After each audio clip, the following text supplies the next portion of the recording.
we have some fun stuff to talk about today, including some news that is both shocking and not at all surprising. A new instance of Bethesda being insane. So that's going to be fun to talk about. We, of course, have news of Stadia, stuff about a potential Returnal on PC release, and yeah, lots of fun stuff. And then we're gonna play some games. It's gonna be a good time. It's gonna be a good time. Radu, we are trying YouTube this week to see how it goes and to see how we feel about it. I am mixed. I'm mixed. I think it's definitely true that Twitch is the live streaming, like the live stream platform. So I do think that that is a big perk, because everybody that's over there under kind of like gets the live format, being really active in chat. The subculture is more established over there, so like people get it, you know, people understand it, things like that. But Twitch is also just like toxic as hell. Hellhound, actually, this is part of what's so funny about us moving to YouTube for a week, because look at this. Here, there it is. So, oh, I can't show it because it shows my email. What if I do something like this? There we go. Okay, that works.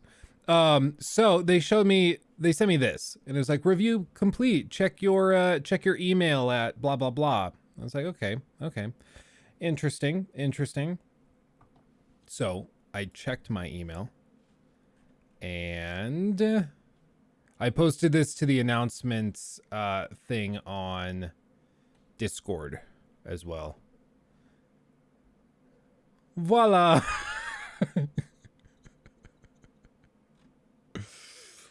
Yeah, so like the day after we choose to try YouTube, they come back with the invitation to the Twitch Partner Program, which, you know, it was bound to happen. It's just really funny that when we like say screw it, we'll try YouTube, that's when they send it. You know, it only took 2 months, and they said 5 business days is all it would take. So. Yeah, settings tab. I am pretty sure. Yeah, look at this. There's like there's a whole new tab. Increased ad rev share. Affiliates can now earn 55% of the ad revenue split. Okay. Cool. Affiliate onboarding, affiliate agreement, partner agreement. Oh God, it's massive. That's what she said. Like, no joke. This partnership agreement is like pages and pages and pages and pages long. Huh. I don't even know. Yeah, YouTube's popping up. YouTube's like, this is a good time to insert an ad, don't you think? And I'm like, oh, shut up. Maybe later. So my understanding is that that's not scaled properly. Hold on. Let's do transform fit to screen. Voila. The chat will move right there.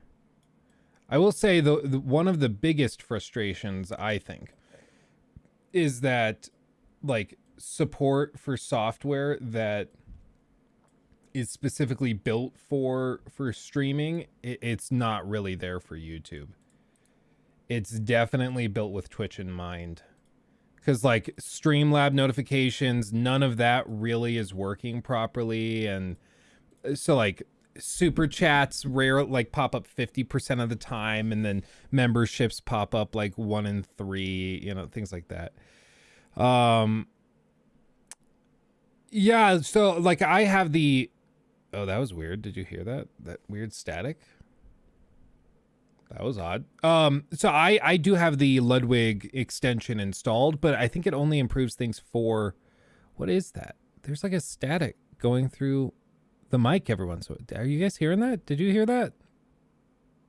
That was weird. We'll see if it happens again. But yeah, I do have the extension installed, and it works well. It works well. But it only works if you have it installed, so it doesn't really do anything. You don't hear that? Are my headphones going out? It's like,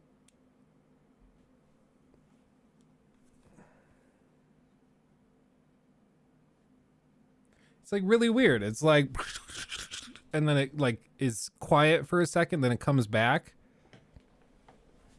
Too much power. Yeah, maybe my headphones are going out. Jeez. Okay, we'll put them back up here. Put them back up here. I guess we're gonna try out my lightning to 3.5 millimeter adapter.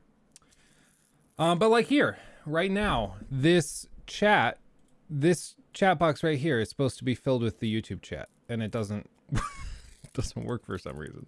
But it worked like on Wednesday when we streamed, but it doesn't work this time. So it's just super inconsistent, and it's kind of annoying if I'm being real, because I like it when things just work.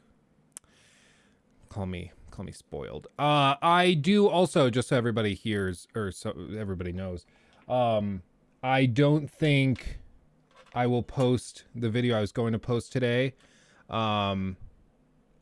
Not because anything is like horribly wrong, simply because there's one more little part I want to film and stitch into it. So I just realized that like right before we went live, I was like, ooh, I forgot to talk about this one thing that I think like there's going to be 1,000 comments bringing it up. So I'll just publish the video like tomorrow, and then we'll do that. So let's try this. I don't actually know if this is going to work, but we're going to give it a shot. We're going to give it a shot. Did it work? Did it work? No. Sure didn't. I don't know. Trying to fix things on the fly never works out. I think as soon as more people start streaming on YouTube, more people will be encouraged to use the extension, or hopefully, Playman, the ideal would be that they just like YouTube does it and YouTube fixes it, and then it's great, and there's no need for an extension anymore. You know, it's one of those things that hopefully it just pushes YouTube to be like, oh, how many? I think the extension has like something insane, like 500,000 downloads. How to use AirPods Max wired? Is there like a button combination? Hold on, no. Wired. How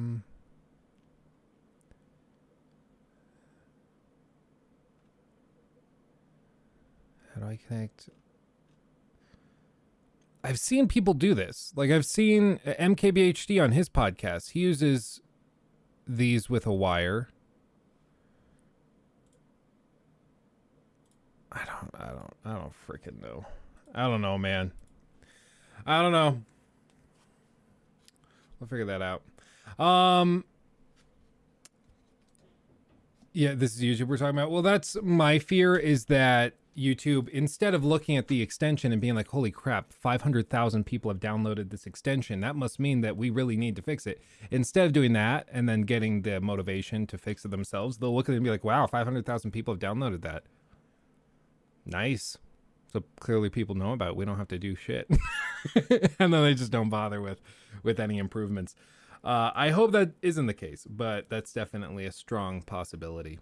But what we do know is that YouTube is pouring tons of money into trying to build out their streaming infrastructure and platform.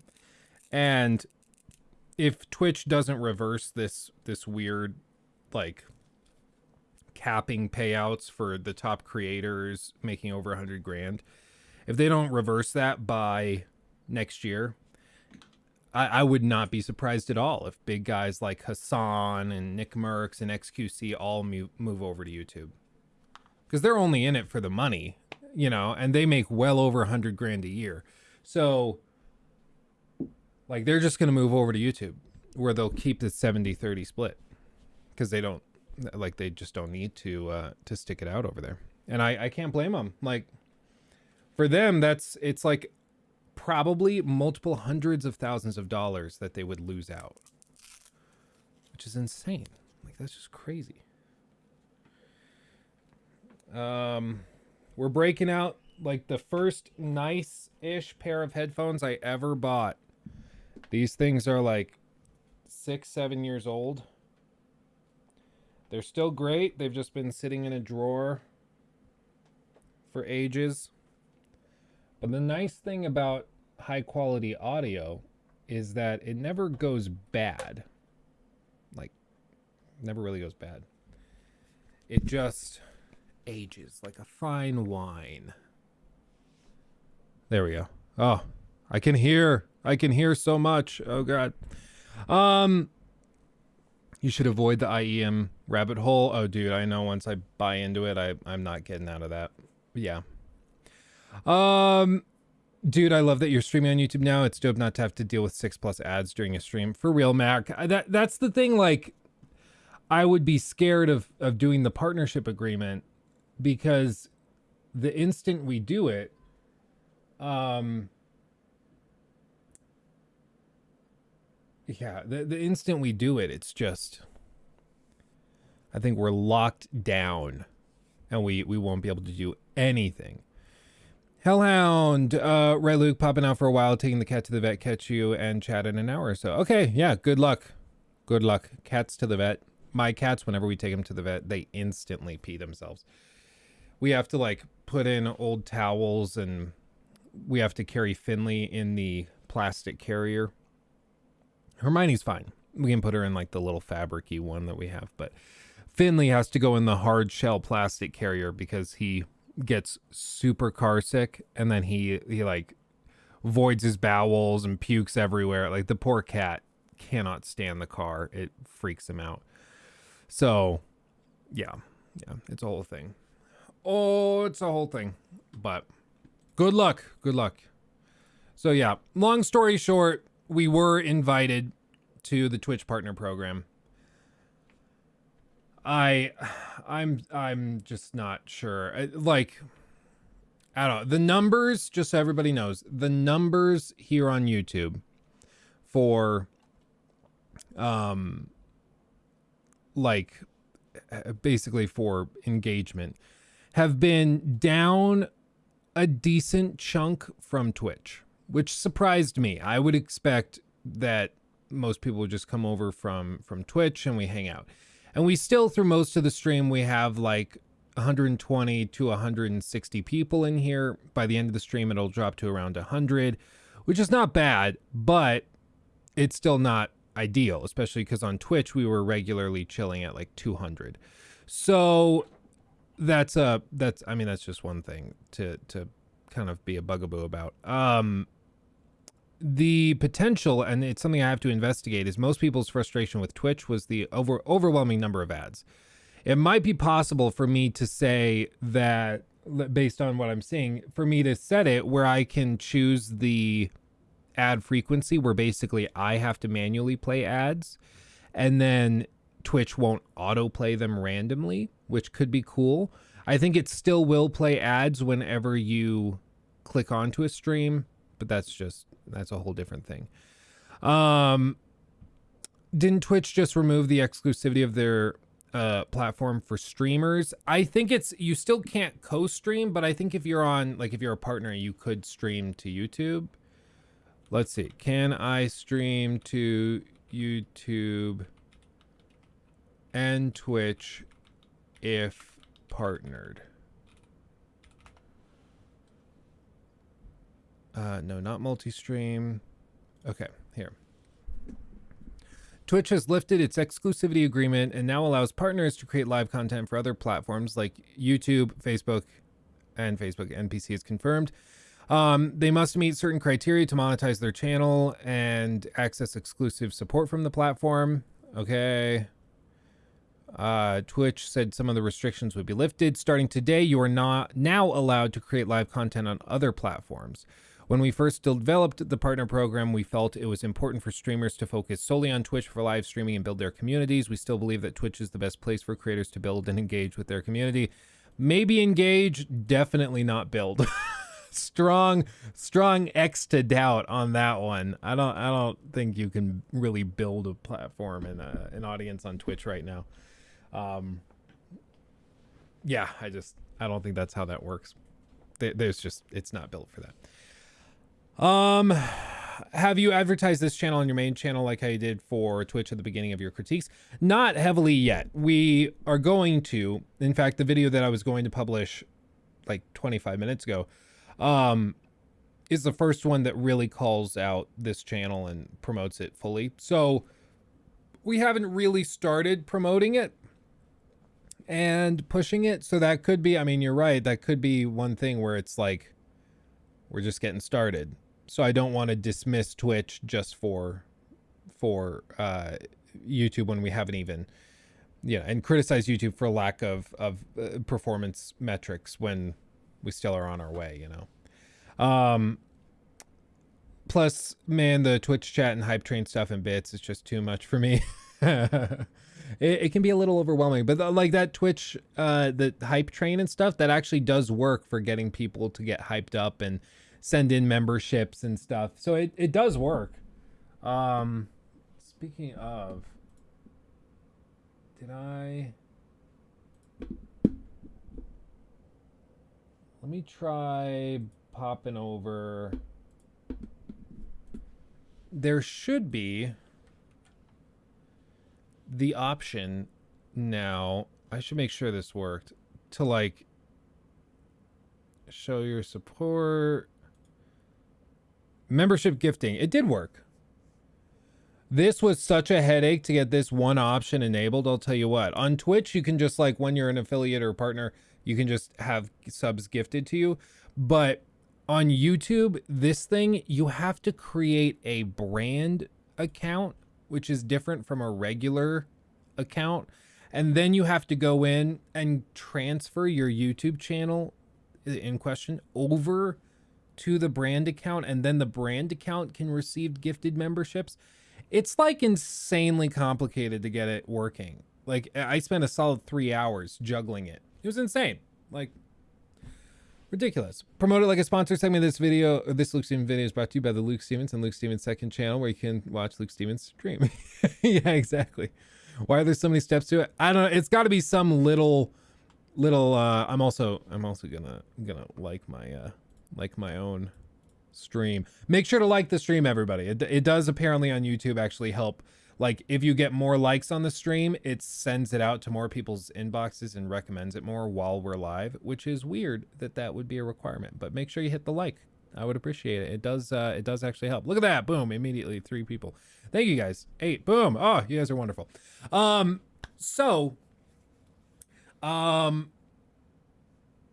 it's just weird that they make it so difficult. It's got to be some little policy buried in there, like, oh, in order to do the gifted thing, you have to have a channel at this tier, but because it's a gifted thing, we have to have the tax set up this way, and that only happens with these things like that. You will notice, so if you like how my chat appears, you see like the different colored usernames and stuff, my face is behind. You see all this? This is because I'm using the Ludwig Truffle TV plugin. So check out Truffle on the Chrome store and install it, and it should help. Yeah, good soldiers follow orders. Sir, yes, sir. Sir, yes, sir. I appreciate you guys. Thank you. Let's see. That's what every war criminal soldier says. You're not wrong, Golden Apple. But it's also what good soldiers say, right? Right? Let's see. YouTube is just better because it's live content. Why are we doing like 6+ ads and killing a stream? I also like Mac. I agree with that, and I think just the ability to be able to pop into the stream and then come back and like, oh, I'm behind a little bit, I need to fast forward and like to catch up. You can just rewind the stream 10 minutes and then you can play it at double speed to catch up. Like that alone is great. Geek Ledger, you can't plug in AirPods. Apple makes wired earbuds that look like AirPods though. They're $20. Oh no, we're talking about the AirPods Max. So these things have the lightning connector, and supposedly you can run like the lightning to 3.5 millimeter cord to them, and it should work. And I've seen other YouTubers and podcasters do it, so I know it can be done. I just don't know why it's not working for us. It's weird. So yeah, let's refer to the stream title real quick. Let me create a stream marker. Let's talk about what is on the stream title. This is something I found out from Mr. Matty Plays, a friend of the channel, a good guy. Highly recommend you check him out. Mr. Matty Plays. Mr. Matty.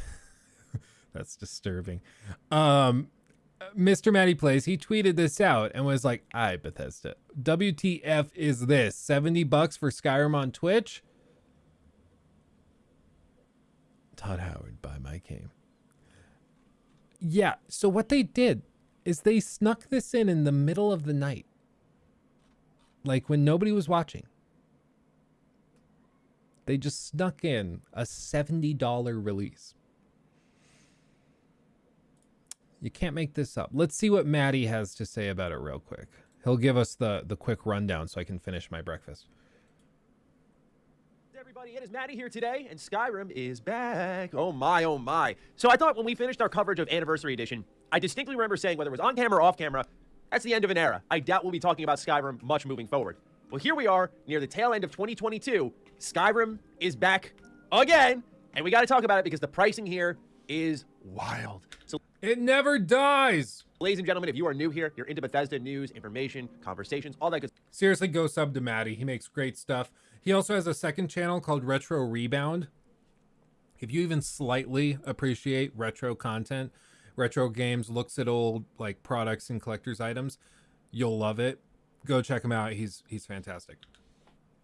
Good stuff. Consider subscribing. Happy to have you here. It's always fun talking about Bethesda, but Skyrim, I love it. One of my favorite games of all time. I think we can all agree. It's starting to overstay its welcome, and when you see the price tag here, I think you'll be more inclined to agree. Again, this is coming from someone who loves Skyrim. I always go back to this story, but I flunked a class because of Skyrim in junior year. I'm not necessarily proud of that, but look, I love this game, man. Even I'm sitting here going, all right, Bethesda, can it already. What happened?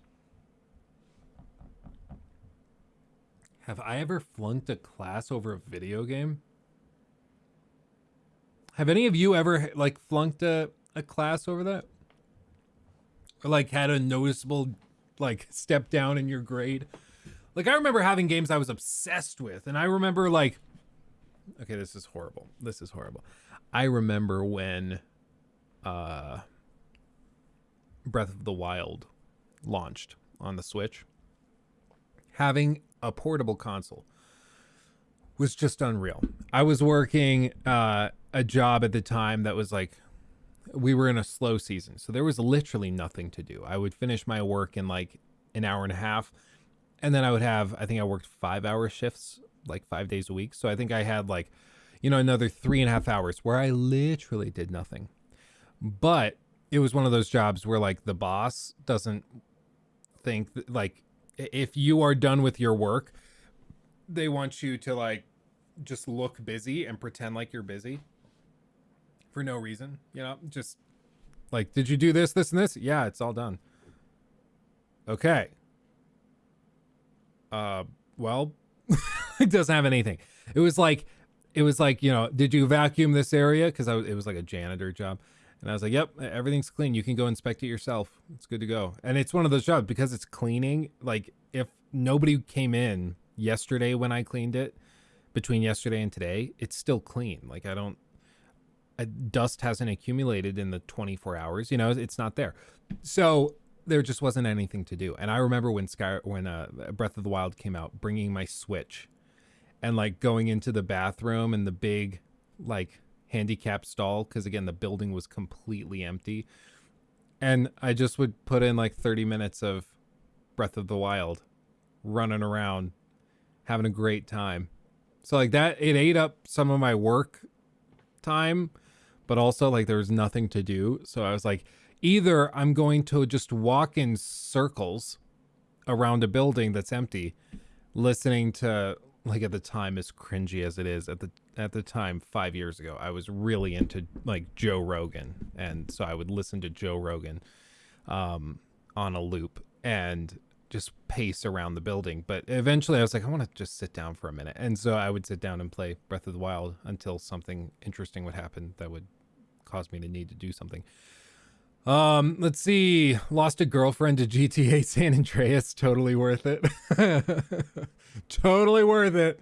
No regrets there. I reckon if I ever have a kid and they reach that age, the age I am now, they would have been sold multiple copies of Skyrim too. Oh, probably. Switch games should be no more than $40 new and decline in price after a certain amount of time. A game like Skyrim should be $15 at most on any platform. It's great, but old and releases on 100 platforms. Yeah, well, we were bashing, like I bashed the very first PlayStation review code I ever got. Like the very first one, The Last of Us Part 1. And I said it's great. $70 just as a point of principle. I just don't think it makes sense. It just doesn't line up for me. And that's for a full-on, like, it is, I know we joke, like, remaster, remake, we joke about that. It is a remake. Like, they did remake levels, they remade character models, they did technically meet the standard, I guess, for a remake. But, like, it doesn't fit the sort of, I think, people's expectations for what a remake is. Because people expect remake, they expect stuff to be changed noticeably to the point where it's markedly better over the previous release. Now, if this was the first release and remake, remaster, whatever, since the 2013 release of The Last of Us, yeah, I would be like, yeah, $70, I can probably justify that more. But because the remaster already released for PS4, it's harder to justify for me. But that's all kind of beside the point. What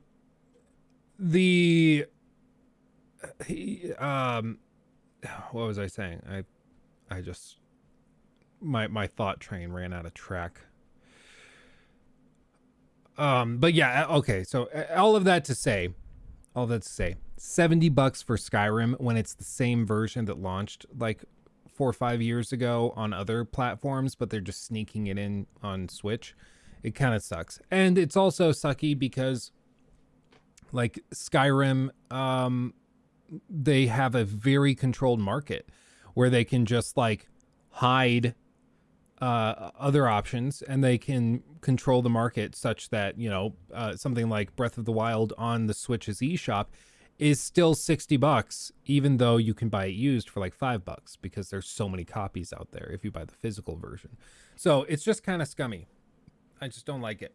I don't like it. And they knew what they were doing, which is why they released this thing like in the middle of the night and tried to hide it from people. They didn't do a big announcement. They didn't tell people about it. Because they know. I mean, they know. They know. They just don't care. And that's one of my frustrations. You're right. We need the cutout. We need the cutout. I actually have it right here. I was trying to figure out where to put him. So I put him right here.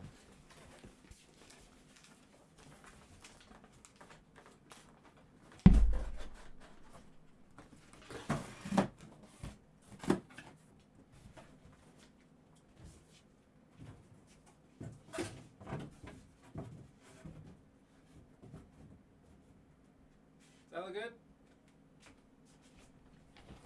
Todd Howard just chilling in the background. Love it. Oh, love it. Are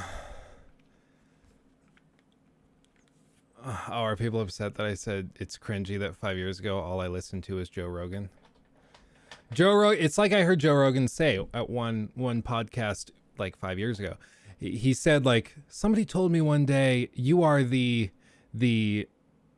smartest dumb guy I know. I think that's what he said it was. It was the smartest dumb guy or the dumbest smart guy. And Joe Rogan was like, "Oh, I'm definitely the probably the smartest dumb guy." He's like, I'm an idiot. I just like talking to people." And I will say, no matter what you think of Joe Rogan, he is a phenomenal interviewer. He is great at having conversations. I just struggle because it feels like he used to have really interesting people on, and now it's like he brings on one wackadoo after another. Like the one guy that went on and said, like, yeah, he has a miracle product that he was like hyping up, that if you drink a teaspoon of it, you can drink as much booze as you want and you won't get hungover. You can't get alcohol poisoning, which is just like, that's not how that works. That's like, I heard a doctor talk about it. They're like, the sheer inanity of that is unbelievable. That's not how that works.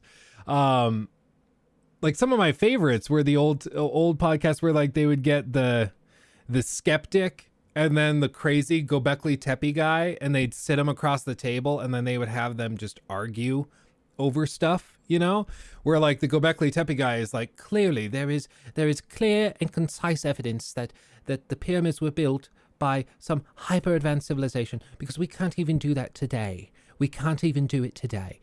And then the guy sitting across from him is just like, well, that's just frankly not true. Just because we don't know the exact process doesn't mean that they were unable to do it. You know, it's just not true. Like, you're just saying stuff. If that's the game we're playing, like, I could just say stuff too. Like it was, you know, I used to enjoy it, but especially like when COVID stuff hit, he started like promoting some really wacky stuff, and it just stopped being fun and it turned into just a big headache. And every time he had somebody on, I was like, okay, is this guy an actual like interesting guy? Like, does he know what he's talking about? Or is this a total like bizarre freak out guy? Like he's out of his mind, you know? And a lot of the time he has people on that really have no right talking about what they're trying to talk about, which is frustrating, but also like, yeah, horse dewormer. Yeah. I will say some of those podcasts he has, like the one with Kanye, some of those highlight reels of the Kanye podcast are just amazing. Like, he's like, so Kanye, what would you say your work-life balance is like? And Kanye just sits back.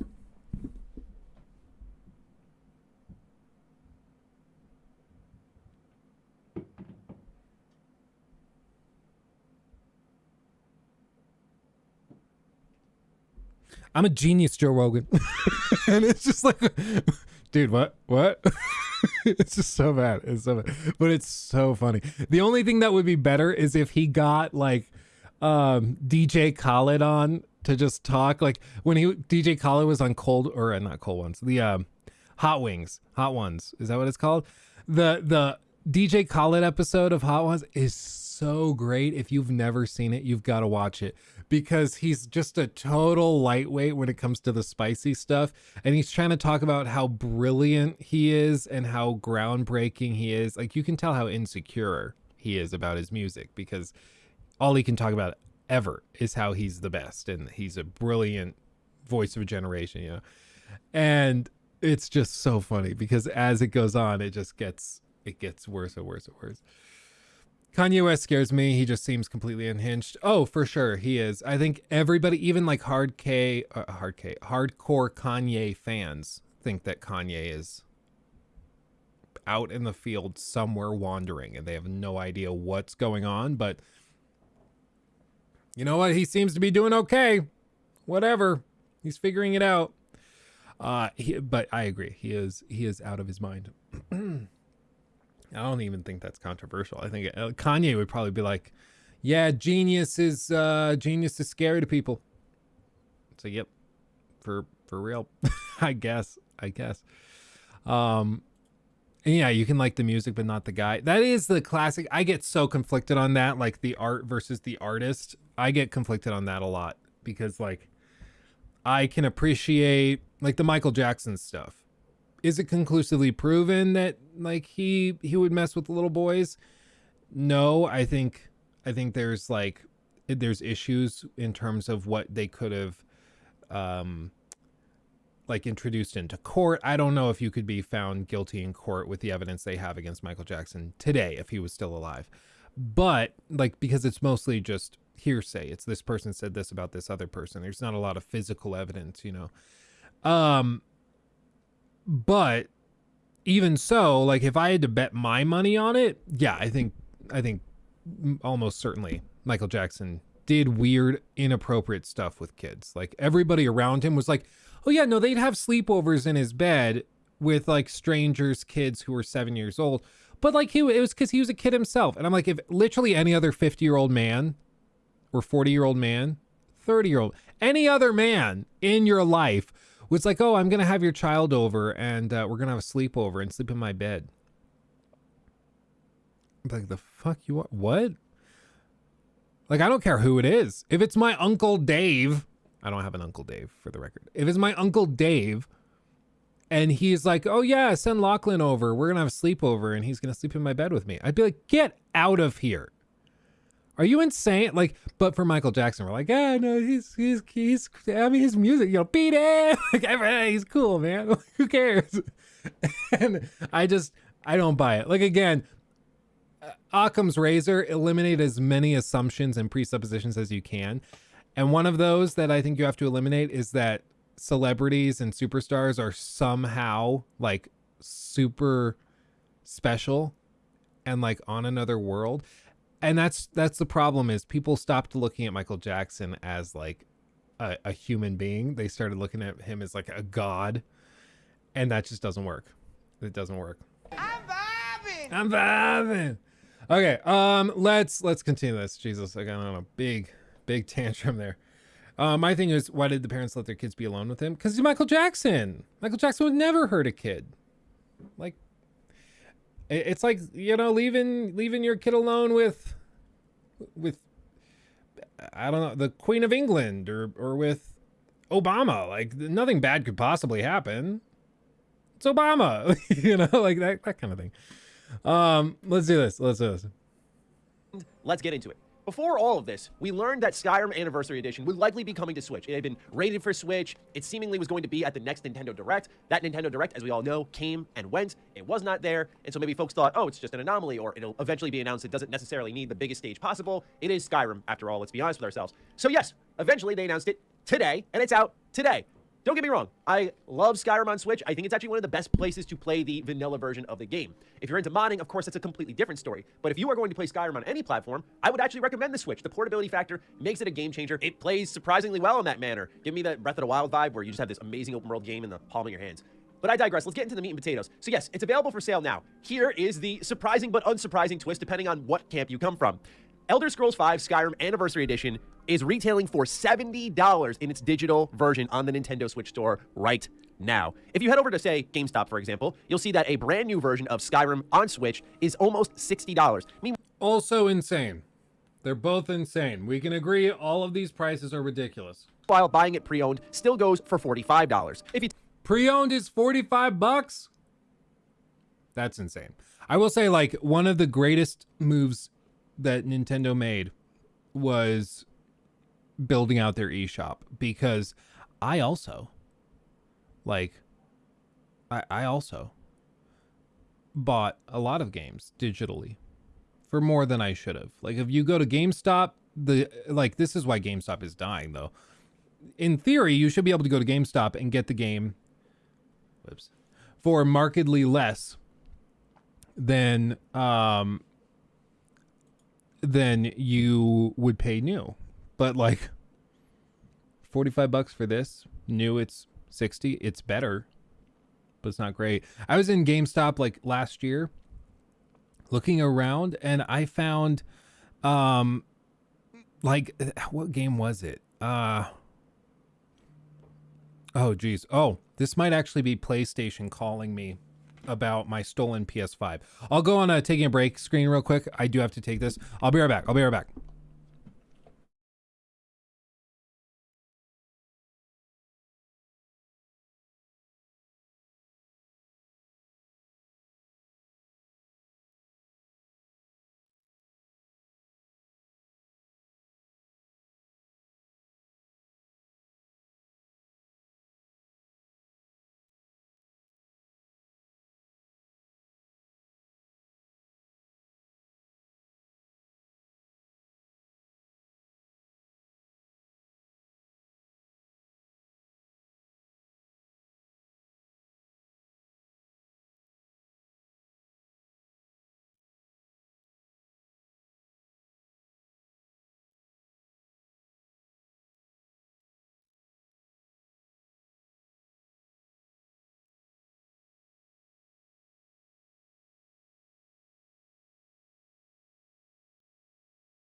Okay, I'm back. I'm back.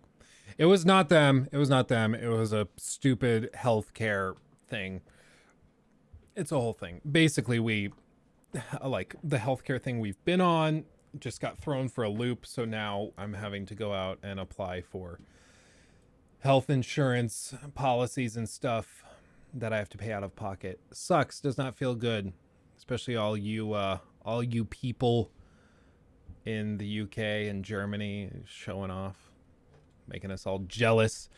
A UPS stole my RAM and SSD from my PC a few months ago. UPS is no help in that situation. Well, so JRP, what I've had to do, I had to file the dispute. I had to do all of this. And then I went to PlayStation and I filed the report through them. And I said, look, I'm filing this claim. I've got this issue. Paul Morrison, thank you for the $2, my friend. Thank you. Will the notification go off? I don't, apparently not. Huh. I just never know with this. This is bizarre. Streamlabs is so finicky when it comes to YouTube streaming. It's so weird. But thank you, Paul Morrison. Appreciate you. $2. Thank you. So I filled that out. I went to PlayStation. I said, listen, I never received this package. Here's my reference number with UPS. They've been investigating it, and they sent you a letter or some notification saying that you had this issue, blah, blah, blah. And they were like, okay. Yeah, sounds good. Oh, yeah, Barf My Butt is still there. You're right. I just said that out loud. Can I... Let me just do this. Paul Morrison to Dala. Boom. There you go, Paul. You made it on the board, my friend. You made it on the board. So yeah, they had to go through all of this, and it was just ridiculous. So they told me within 5 days their investigative team will reach out to me. Basically, I just have to sign a ton of paperwork saying that I did not actually receive it, and if I did receive it, that they can sue the ever-living crap out of me. And I'm like, cool, I will sign whatever because I didn't get it. I have a Ring doorbell and cameras and stuff all over the house. I can prove on that day it was marked delivered at that time. I did not receive a package. I can prove that. It didn't happen. Plus, it was marked as signed for in a city like 30 miles away. I didn't get it.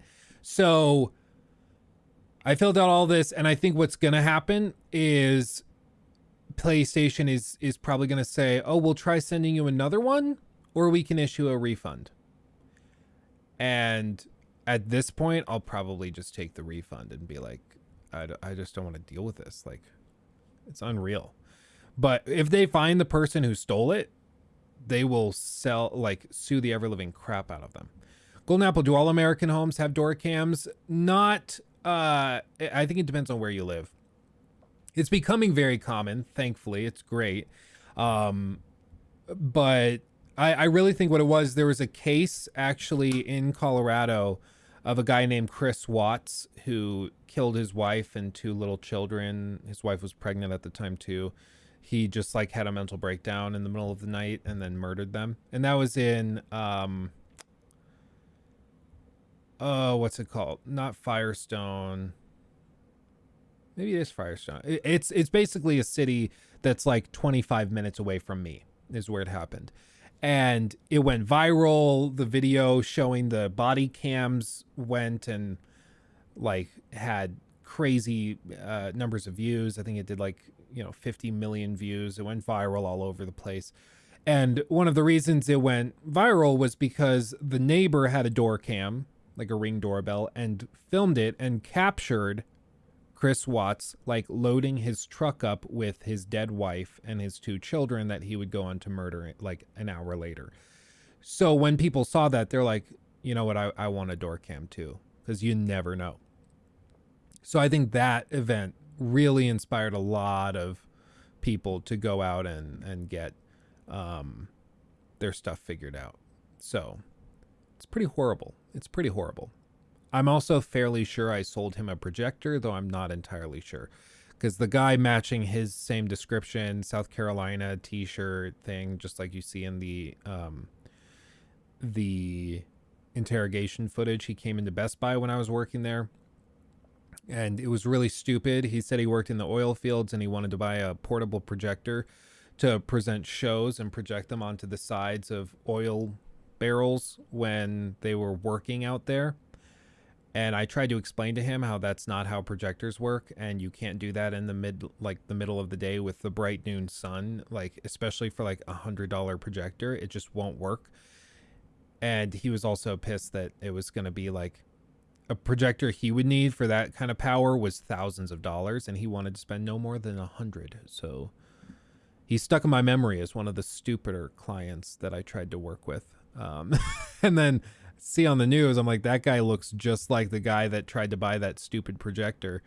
And like my coworker Santana, he was like joking with the guy because he was wearing this like South Carolina or North Carolina. It was one of the Carolinas. I forget what it was.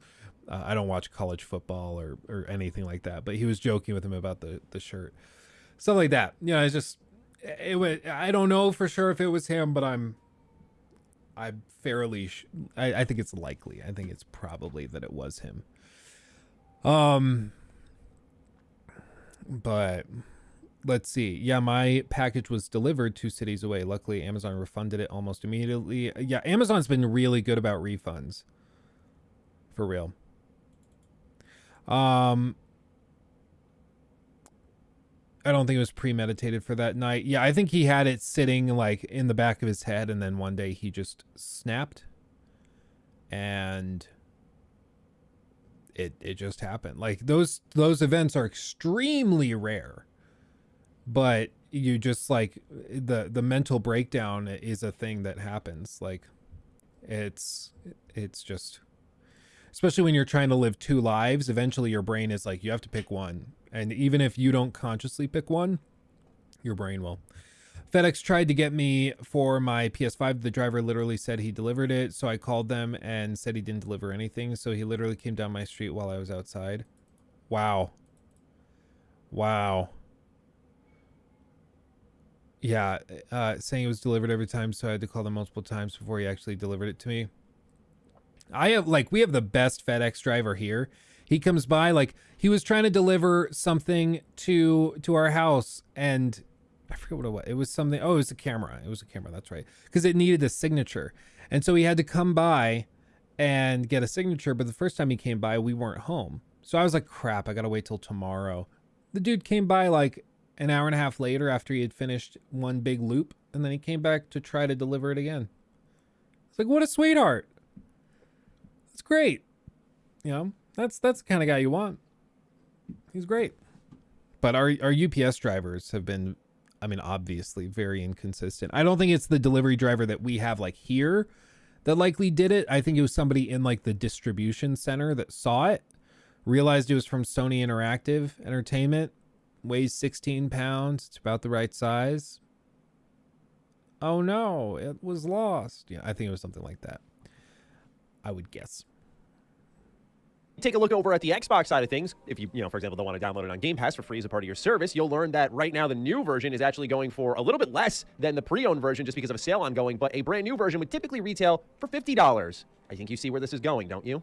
Now, keep in mind here that it's already been confirmed, just like it was on Xbox, just like it was on PlayStation, that when you want to upgrade, let's say you already own Skyrim Special Edition on Switch, you can pay $20 and you can upgrade to the next version. So if you already own Skyrim, you are fine. This isn't that big of a deal. Again, because this was already set for a lot of people. And plus, there's the confusing hurdle that we'll have to go through again where people go, what's free and what's not? There's a free, in the case of Skyrim Anniversary Edition on Xbox and PlayStation, next-gen update. It came with fishing and a couple of quests and all that good stuff. But then, if you pay $20, for those who don't know, this is where you get all of the Creation Club content. Creation Club is effectively curated mods that were put up for sale. As much as Bethesda denied it, that's the best elevator pitch you can get for it because it's exactly what it is. They hired modders to make content. They sold it on a marketplace. Not many people bought it. And eventually, Bethesda packaged it in for a new version of Skyrim with next-gen enhancements. Now, here over on Switch, you're not going to get the next-gen enhancements. You're just paying for the new content. And only Xbox fans would pay a little bit less. I believe it was $18 because it was 10% off.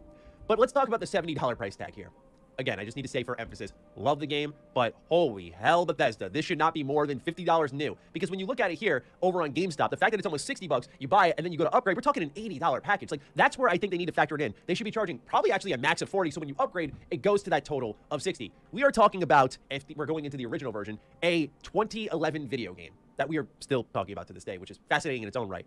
If you're looking at Special Edition, we're talking about a 2016 video game. I don't need to go through every single gaming site and gaming list and show you games that came out in 2016 that are not worth $60. And certainly one that was remastered from a 2011 open world RPG should not be retailing for $70. Now, one conversation I saw taking place when I posted this on Twitter going, what in the world is this Bethesda? Some blamed Nintendo, some blamed Bethesda. Who is responsible for the pricing format here? Now, I actually did an interview with Graham Smith over at Drinkbox Studios before Nobody Saves the World came out. It's an episode of Defining Duke Ultimate. If you're looking for an informative interview on Game Pass, working with Xbox, and more relevant to this video, the pricing structure of video games, then this is your interview. When I sat down and talked to him about Nobody Saves the World, I got into pricing video games out because before all that, I interviewed Mike Rose from No More Robots. The reason this is all important and relevant is because Mike Rose said, as someone who's publishing a lot of indie games, he typically goes a little higher, above $20 to more like $25, $30. So when they put it on a sale, it's that much more attractive. It's almost a galaxy brain marketing tactic. So I asked the same question to Graham Smith. I asked him, what about you with pricing your games? Do you try to put it a little bit higher to kind of emphasize the quality of the game? And when it goes on a sale, it's that much more attractive. And while the answer he gave was very interesting on how they decide the price of games, which involves a ton of spreadsheets,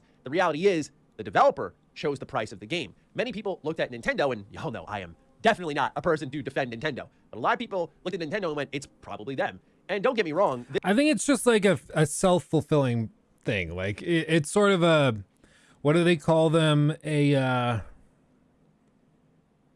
there's a specific name for it. It's symbiotic relationship, where Bethesda is like, man, it would be great if we could charge a lot for Skyrim Special Edition. Wouldn't it be great if we could do that again?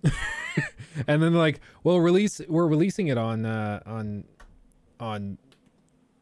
Nintendo platform, and people on Nintendo are just used to paying more. They're accustomed to it. They're conditioned. So we can probably get away with it because it's Nintendo. You know, if we were doing this on Steam, yeah, we probably don't get away with it. I think we probably don't get away with that. But because it's Nintendo, everybody kind of expects it. And so they just go for it, and they kind of roll with it and use that as the excuse, you know? It's the same thing with like companies starting to charge a lot more, like specifically with regards to like inflation, like PlayStation raising the price of the PS5 by $50. And they say it's because of inflation. It's like, yeah, inflation is a thing. But you were dying to raise the price of this thing if you could manage it. And then you just happen to find an excuse to do it. And in this case, the excuse was was inflation, you know? So it just works out well. Is it working? I don't think it's working. God, mother. I thought I had it in the wrong port or something, and maybe that's why it wasn't working, but I just don't think it is working out this. Yeah. Let's see. Well, I thought maybe the audio interface has like two holes on the back, one for line out and then one for the headphone jack. I thought maybe I accidentally plugged it into the line out port, but no, I did in fact plug it into the right one. It's just, I was really excited for this to work because I love the AirPods Max. I think they're great, but they make it really hard to use like for any practical thing. I will say again, also, slight detour. I did get really frustrated and ticked off with my iPhone. Shocker, I know. But again, whenever I was playing videos, it would play the audio out of the earpiece and not out of the speakers if there were no headphones connected. I've never had that happen on a phone where like you try to watch a YouTube video and it plays audio only out of the earpiece, and then you have to go in and manually change it over the audio output to the speaker. It's like, that's bizarre. That just should not happen on a $1,200 device, but whatever. Maybe I'm picky. And then like my AirPods. I was just trying to like I was getting ready to go mow the lawn. And so I was like, okay, I'll just throw my AirPods in. We'll go mow the lawn. Put them in, hit play, and the video is only playing through the earpiece. So I go to change the audio output to the AirPods, and there's no AirPods listed, even though AirPods are connected.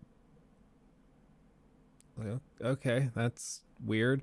And then, okay, well, we'll figure it out. Maybe I just need to repair the AirPods. That's already more tedious than it should be, but whatever. So I disconnect them, repair them. Doesn't work. Turn off Bluetooth completely on the phone, turn it back on. Still doesn't work. And then I physically power off the iPhone and then power it back on, and then it works fine. And I was like, okay, whatever. Maybe it's a one-off. The thing happened like every 6 to 8 hours for the next 2 days. And I was like, okay, this is ridiculous. Like, this should not happen with a high-end device, especially because like my Galaxy stuff, I take the Galaxy, like Samsung, whatever, Bud Pro, I put it in my ear. It's immediately paired. It just works. Right, Todd? It just works. It's great. The iPhone, I always went, like I said the other day, I always thought and was told that iPhones had the best software. And I guess they don't. It's like blown my mind at how far they've fallen. Because it used to be that iPhones just had the best software. Everything just worked. Everything connected well and communicated well. And you never ran into those issues. But it's insane. It's ridiculous. So yeah, all that to say, I'm back currently using my my Galaxy, and I did look it up. The rattle sound is apparently normal, like somebody was saying in chat. It is apparently normal. It's the optical image stabilization thing. It's nothing to be worried about. I guess I just never noticed it somehow, but it's apparently normal. The iPhone, I don't know, man. It's very frustrating to me. I want to love it. I want to just be able to become obsessed with iPhone again. But they're making it so freaking hard because time and time again, little software crap that just doesn't work.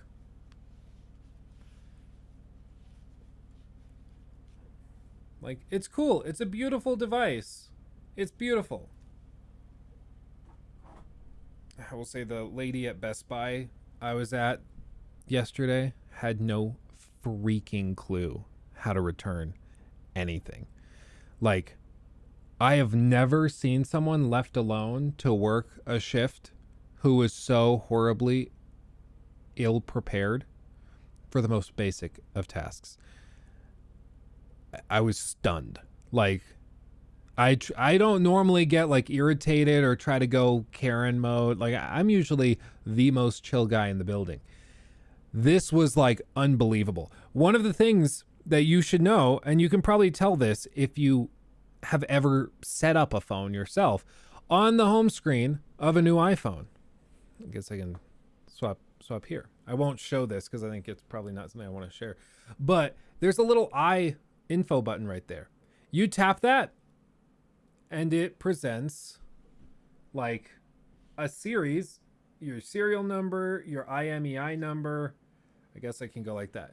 It presents all of those numbers there so that you can go in and set up the phone, do whatever returns. And it's done that way so when you're returning the product, you don't have to set up the phone all over again.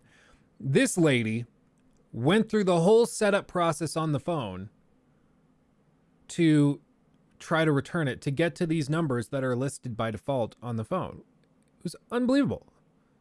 It's like, what on earth? And I told her, I was like, oh, you're looking for the IMEI number. It's, if you hit that I button, right, it's right there. And she's like, no, I'm not trying to be mean. I do think the issue was that she was not particularly fluent in English.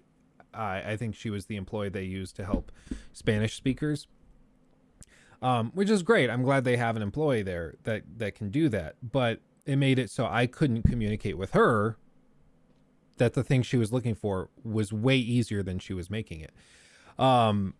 And so it was just like one thing after another, after another, after another, after another. And I was there for like an hour and they couldn't figure it out. And I was like, okay, I just like, I'm out of time. I have to go. Like, this is ridiculous. So I marched out of there.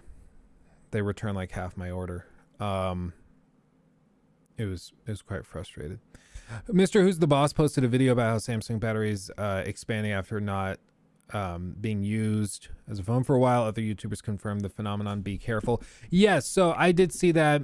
MKBHD did mention that. It's basically like when the batteries are left alone and aren't charged, the devices aren't turned on or anything, they do expand a lot. And that's part of the reason, most likely, that Samsung has been doing such aggressive trade-ins for the last few years, is because they probably saw that coming and they wanted to avoid people having the issue of my phone's exploding.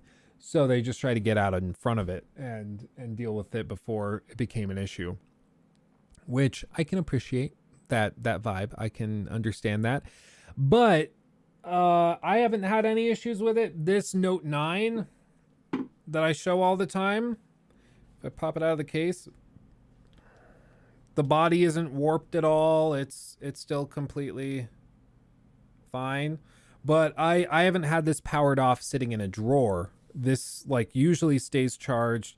I used this as a baby monitor for a while. I know it's like, oh, bougie Luke using a nice flagship phone as a baby monitor. I've heard it before.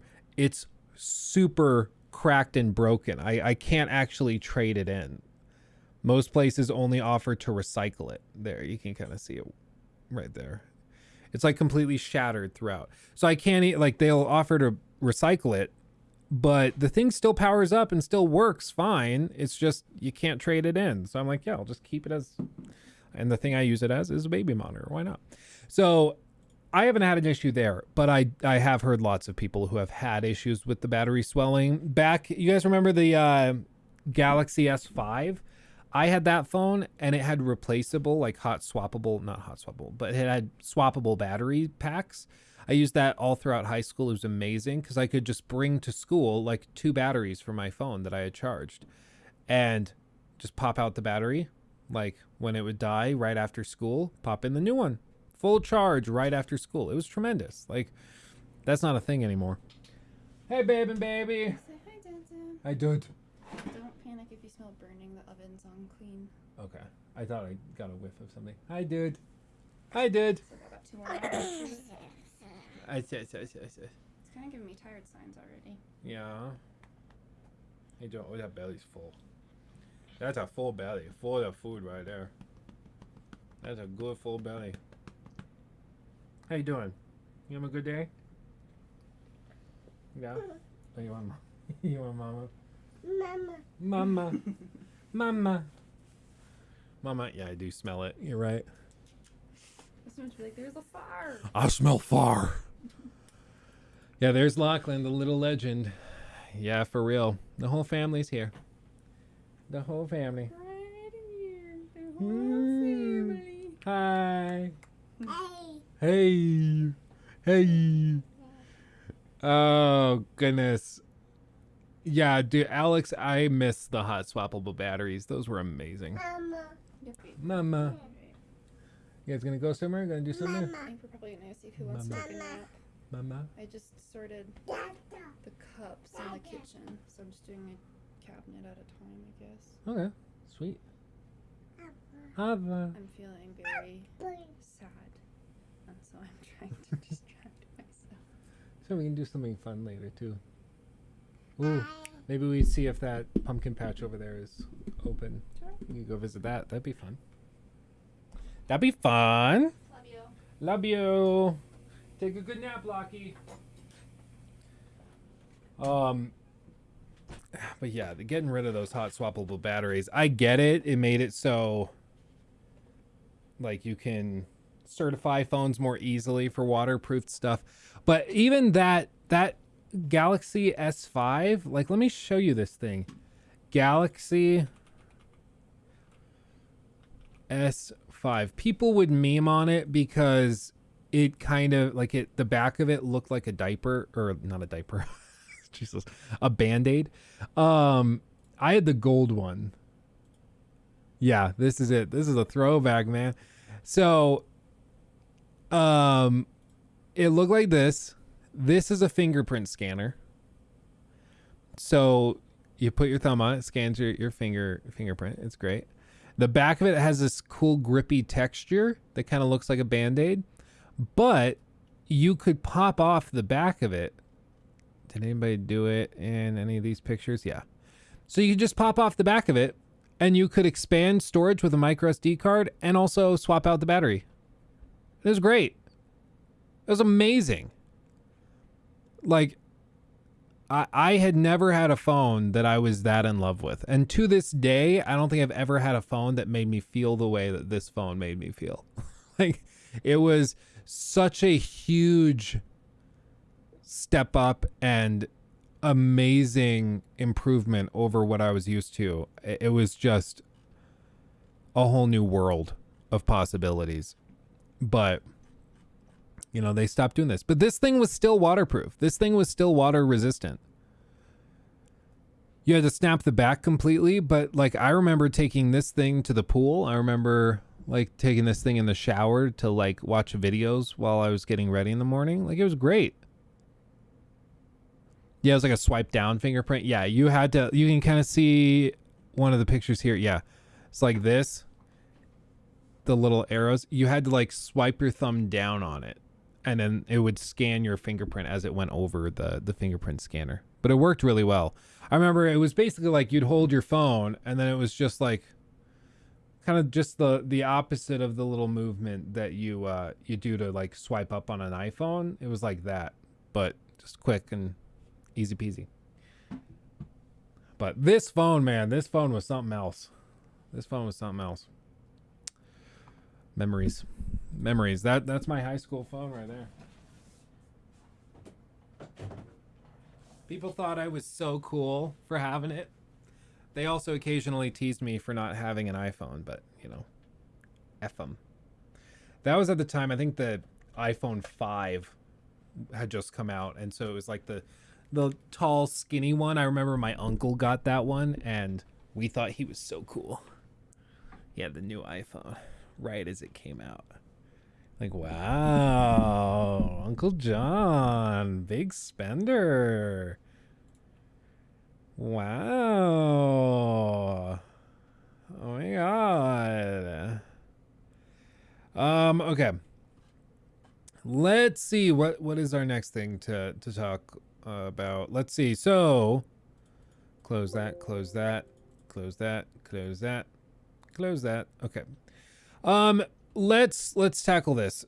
Yeah, after a freaking hour and a half, we're finally like, oh, let's talk about it. Did you ever use the heartbeat sensor at the back of the S5? I remember like using it occasionally, but like I didn't really have a use for it. It wasn't that useful for me. Let me hit the bookmark. Okay. So, let's copy this over to here. Boom. Google is killing Stadia. They're killing Stadia, but it's better than we thought. They're killing Stadia and allegedly and apparently refunding the purchases that people made, which like this is really shocking to me. And it's probably done to avoid lawsuits.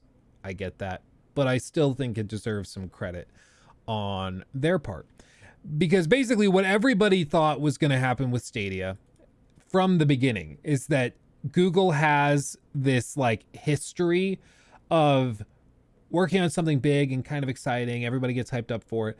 And then after a couple of years, they give up on it and kill it. So like Google Plus, they were going to have this new Google social media platform, and it tied together with YouTube. In order to have a YouTube channel, you had to have a Google Plus account, and it was all tied together.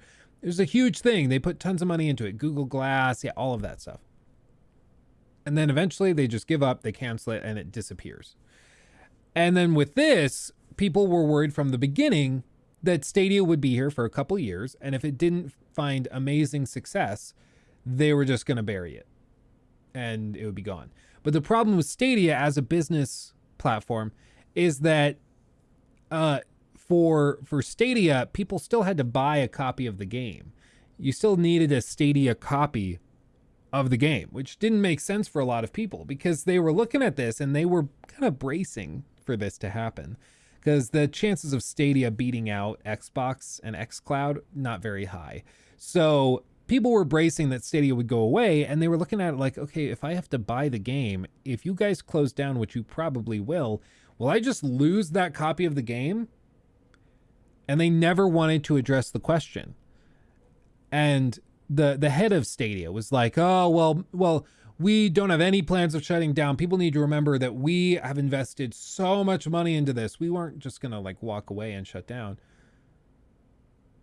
Well, now, of course, it hasn't aged super well, but I will give them credit where it's due. They have said that they are refunding every purchase ever made.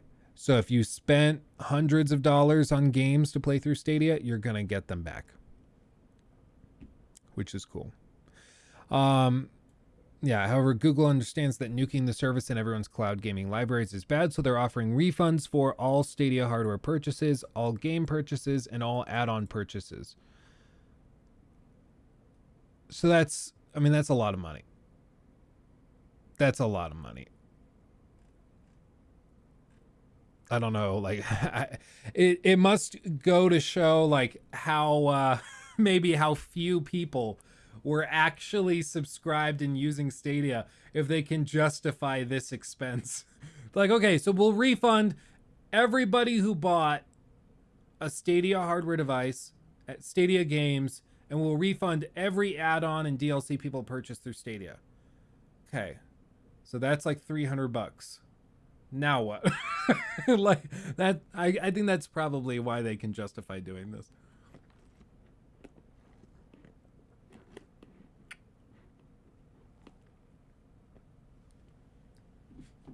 Apparently Google was spending tens of millions of dollars per game for Stadia. Yeah, I don't know who the hell they had negotiating that for them, but it's unbelievable. It makes me wonder if there's like a lot of special extra coding you have to do to get it running on Stadia, or if it's like, I don't know. Hobo World Eater, thank you, my friend, for the $4.99. let me copy and paste you onto the notification. Hold on, please hold. Paul Morrison, you've been replaced. Hobo World Eater, I do like that name. That is funny. Hobo World Eater, boom, right there. Thanks for the $4.99, my friend. I don't understand how anyone trusts or believes Google after this. I mean, again, it just wasn't surprising at all. Like, and especially, I think they probably would have kept it going and would have tried to keep it going if they like weren't headed straight into a recession. But that's where we're at now. I mean, what's the S&P at today? Let's see. S&P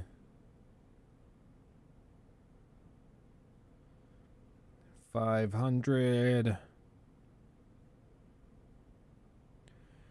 like 3620. Yeah, makes sense. That jives. Yeah, it's probably headed down towards 3200, I would guess. So we're headed into a recession fully. I think that actually the numbers we received yesterday from whatever financial bureau confirmed we are now technically in a recession. So I like they're cutting spending where they can, and Stadia didn't make any sense. It does when you're competing against Xbox, and Xbox is like, oh yeah, Game Pass, you have this huge catalog of hundreds and hundreds of games, and you can play them on the cloud, no extra charge, and it works well. That's really hard to compete with when you're coming along and saying, We have a small catalog of games that you can play, and you have to buy them all individually. Yay! Like, nobody will use it. The only people that would use it is like the types who have tried 5 different services and found that they just happen to like Stadia more. And I just don't think that's many people. I think most people were like, I already have Game Pass, so I'll just use Xbox's version. Like, who cares? Like, I've tried a couple. I've tried xCloud. I tried Stadia. I did try the NVIDIA GeForce Now, or NVIDIA Now, whatever it's called. I played Watch Dogs Legion on that, and it actually worked pretty well. And even, like, you guys remember I did that Death Stranding video where I tried Death Stranding again recently? And that was cloud streamed through PlayStation's service, PlayStation Now. So, like, I've tried a bunch of them, and they all work pretty well. I will say Xbox has made the most improvements in the last couple of years. Like, I remember a year ago it being really rough, and I had all sorts of artifacting, and there were just a lot of issues with it. But then in the last few months, it's like pretty damn good, guys. Like, it's pretty awesome. I gotta give it to them. Only thing Google about Stadia for me was I got a free copy of Odyssey from it. Oh, that's cool. That's cool. I guess I just want to see another innovation Google kills, because I guess I just see it as another innovation that Google kills because they don't devote the time or effort into it. I think, like, Google is one of those companies. They're really good at coming up with the cool tech and the ideas, but they really struggle with how to turn it into a viable business. Like, they're the idea person, but their business people haven't really been up to snuff to come up with a way to sell it to people. Because any gamer who's even moderately informed could have told you Stadia's offering didn't make sense. It just didn't. Nobody's going to use it compared to xCloud. It just doesn't make sense. But for Stadia, like, they still kept it out. And they still tried to push it. And then they're surprised when nobody's using it. It's because there's no reason to use it when everybody else just offers a better value. And let's be real, even if your service is better and say, like, your latency is at 35 milliseconds as opposed to 50 through xCloud, the average gamer doesn't notice, isn't going to care, and is going to prefer to save the money by just using xCloud. So it just doesn't matter. So it's another oopsie from Google, but props to them for figuring out how to refund purchases. I think that's something I did not expect. I was expecting them to just walk away and be like, sorry, next March, it's just going to be gone. You won't be able to play your games or use them or anything. Sorry. Read the fine print, but, props to them. They're giving the money back. So there's that, I suppose. Yeah, PlayStation Now has been merged into PS Plus. Yeah, I can't keep track of it.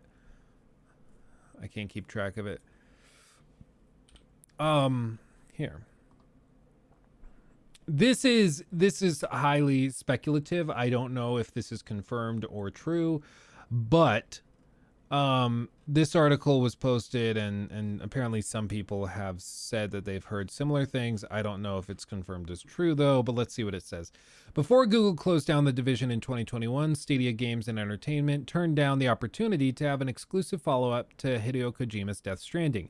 When Stadia was first announced in 2019, Google did so with aplomb, showcasing a grand vision for what cloud streaming technology could enable, with ideas like Stream Connect to instantly view your teammates' gameplay rather than relying on third-party companies to see the merits of those ideas. Google reformed Stadia Games and Entertainment, headed up by industry veteran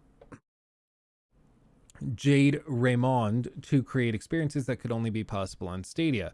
A little over a year into Stadia's existence, however, the service reportedly missed targets by hundreds of thousands, and Google began winding down the Stadia Games and Entertainment division. Before that shutdown, Google was working with quite a few well-known developers in the games industry to craft Stadia exclusive titles, though. Some companies, like Harmonix, had been publicly confirmed to be working on Stadia titles, while names like Yu Suzuki and Hideo Kojima were reported after the fact. These efforts were presumed to result in second-party titles published by Stadia Games and Entertainment, as opposed to the in-house games being developed by Shannon Studstill's team, Google's Star Labs. A source has told 9 to 5 Google that the game Hideo Kojima was working on was meant to be a Stadia exclusive follow-up to Death Stranding, a game which initially launched as a PlayStation exclusive in 2019. Where Death Stranding was an asynchronous multiplayer game where actions taken in your world can have an effect on other players, such as building signs to help others find their way, the proposed game would be a strictly single-player experience. Interesting. In fact, our source says that it was the single-player nature of the game that led Google to cancel Stadia's collaboration with Kojima, with the company believing there was no longer market for solo experiences. That's aged poorly. Reportedly, the game had gotten initial approval from Google and had begun the early stages of development. However, shortly after the first mock-ups were shown in mid-2020, Google scrapped the project entirely. Previous reporting on Kojima Productions' intended Stadia efforts claimed it would be an episodic horror game and that Hideo Kojima himself was excited to work with the potential of the cloud. Ultimately, it was said to be Stadia's general manager, Phil Harrison, who made the final call to cancel the Death Stranding follow-up. Since that cancellation, with its more recent PC re-releases, Death Stranding has grown to be a well-regarded game with a full sequel now said to be in the works. Beyond that, the enduring popularity of games like God of War, Marvel's Spider-Man, and Control shows that single-player games continue to be a core market, especially for platform exclusives. That's interesting. According to Kojima's own timeline, Death Stranding entered development in 2015 and didn't launch until 2019. If the follow-up required a similar timescale, it wouldn't have ever seen the release or the light of day since Google is scrapping Stadia completely. That's interesting. A Stadia exclusive Death Stranding game. I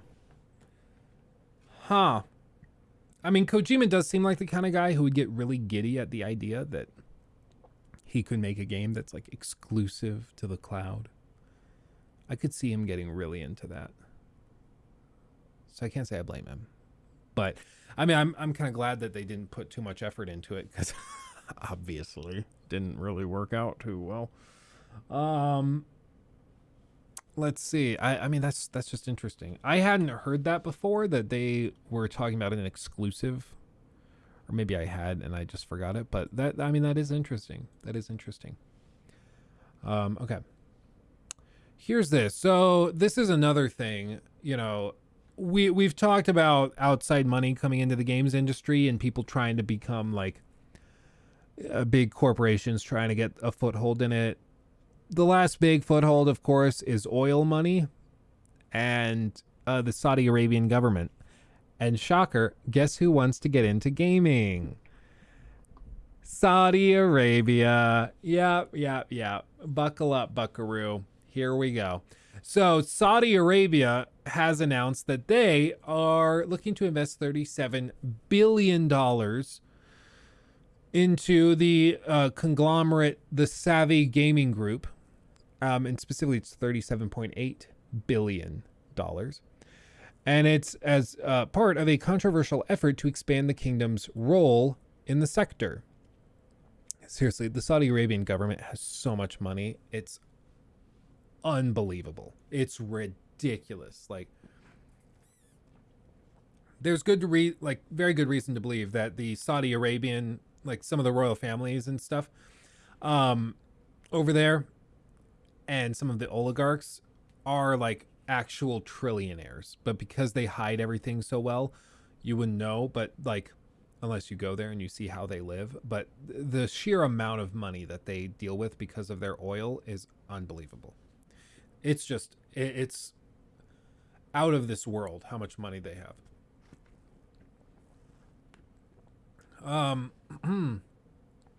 So Savvy is primed to buy up a lot of gaming companies and even start some of their own.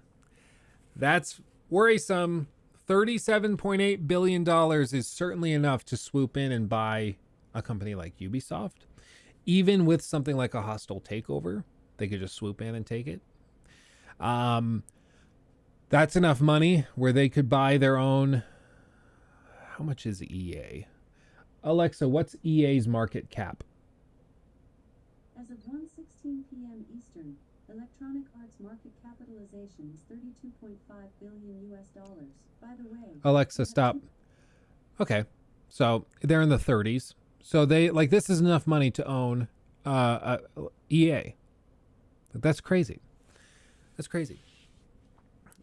Savvy has earmarked more than $13 billion for the acquisition and development of leading game publisher to become a strategic development partner.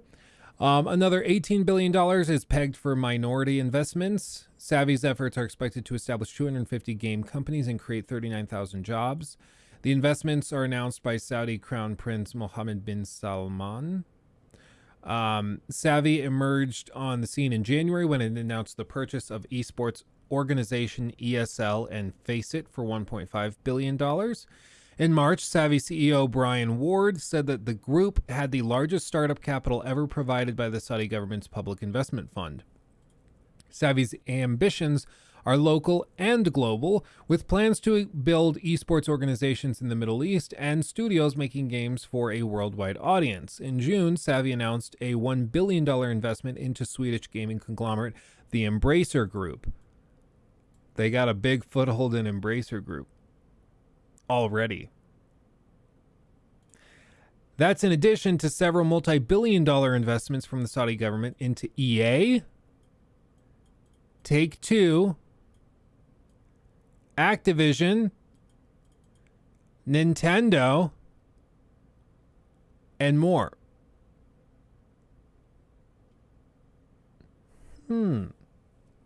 They already have a foothold in some of the biggest companies in all of gaming. And they technically haven't even started yet. That's ridiculous.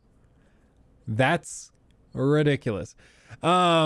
Many critics eye the move skeptically, seeing them as an attempt to clean up for the kingdom's record on human rights, including suppression of its citizens and its support for the war in Yemen. The Crown Prince, who has been implicated in the brutal assassination of journalist Jamal Khashoggi, chairs Savvy's board. This guy.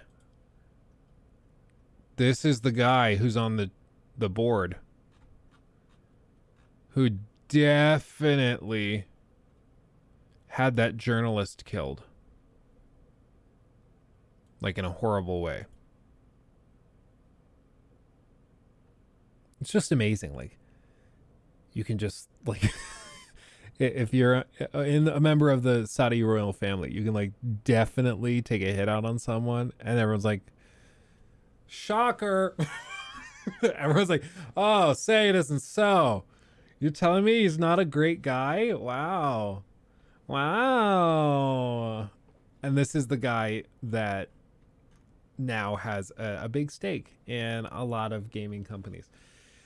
Nothing sacred. Everything sucks. There it is. Forum. It's been fun. Got to return to reality. Catch you next time, Luke. Later, y'all. Have a great week on Forum. Good to see you. Good to see you. You got to be careful giving bad reviews on games going forward or you might get assassinated. You're not wrong. Can you imagine? We found Luke Stevens dead of a self-inflicted series of 15 gunshots to the head. Almost definitely a suicide. And he recently heavily criticized a major game release that was tied to the Saudi Arabian government. But, you know, whatever. Like, yeah, you're not wrong. Let's see. Apparently there's 15,000 members in that family, although the wealth is only controlled by 2K. There was some streamer who got like, it was a whale. It was some guy who would just throw money, like every stream, thousands of dollars in donations. And eventually somebody figured it out, and like he told people who he was, and he's a member of the Saudi royal family, like a distant member. But even being like pretty far outside the central core, the dude has just endless money. Like he can just do whatever he wants. I forget who it was. I saw it way back when. It was probably like a couple of years ago. But like there's stuff like that happens for sure. There are those princes and members of the family who just have endless money and just throw it at stuff, you know. It's why I've always wondered, like, nuclear power plants and all this, it's really clean energy. It's, you know, extremely safe compared to the oil industry. I know we can point at the occasional like, oh, Chernobyl, but obviously that's an exceptional case when compared to all of the other stuff that's happened in the oil fields and stuff. But like once I would not be surprised at all if the Saudi government just throws endless money at people to like try and dissuade the public and government agencies from using clean energy like that, because they just have endless money, you know. It's ridiculous. I'm 30 minutes behind Luke, but I got you at 2x, so I'm gonna catch up with you one of these days. I'm coming. I'm coming. Oh, you're hitting it. You're hitting it, David. That's crazy. I mean, $37 billion is that's not chump change. That's enough money to make a splash for sure. Let's see. Let's look at this real quick.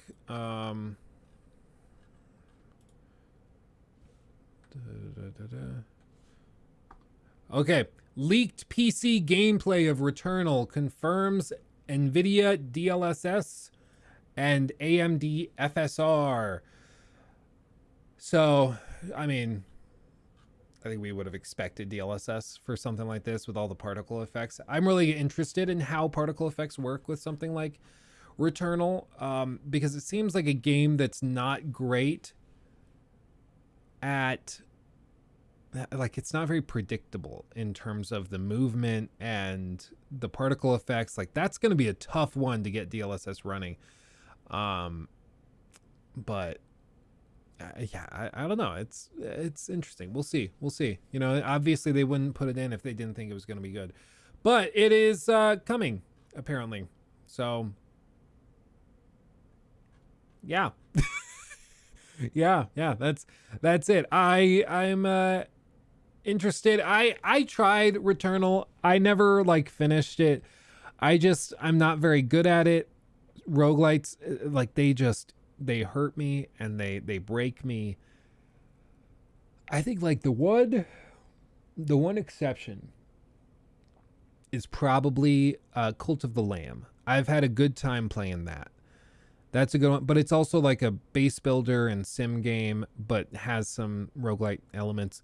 So there's stuff like that that I can get down with. But Returnal is one where I like would get through like 2 or 3 biomes or whatever you call them, and then I die for some stupid reason, or on the big boss fight, and it's just not, like, for me it doesn't feel fun. I just get frustrated. I get upset, and I'm like, I just want to do something else, because I'm like, I just wasted all that time. And I know I didn't waste it. I got better, I progressed, I learned, but it's just different than something like Elden Ring, where I can explore if I get frustrated and come back to him later, you know, stuff like that. I'm just not good at a game like Returnal, and I've accepted that about myself. Maybe I'll try it again one of these days, but I will say, if you're playing on PC, you've got to play it with the DualSense. Get the adaptive triggers. That's what you got to take. What's your take on Nadia playing at TSM facility and still going crazy? I have not seen anything like that, so I don't know. If you have a link, I would check it out. I will say there was that meme of FaZe swag. Is the meme of the security guard outside the like soccer game or whatever it was, and he's like patting people down, and it's just like yeah, you're good, not even touching them, and he's like, yeah, you're good, you don't have a gun for sure. Oh yeah, you're good. Like, and that was FaZe swag with the Nadia thing. Oh yeah, can you pull up your task manager? Yeah, just a second, you know, this is funny. Yeah, I mean, it's what Ninja said. Imperium is like, Ninja was asked about the Nadia stuff, and he's like, for one, I think if she was cheating hardcore, Activision would have banned her by now. I don't know if that's the case, because I think a lot of people think that a lot of big streamers are using VPNs, so I don't think that they find that to be a particularly convincing argument. But he said she's playing it up, of course. Like, she's all over YouTube, she's all over Twitch, all over the COD world. It's all anybody seems to be talking about. It's a meme now. Oh, I got that Nadia aim, you know, but she's owning it. Like, it just goes to show you can only really be canceled if you allow yourself to be canceled. If you don't want to be canceled, like, you just don't leave. You just keep going.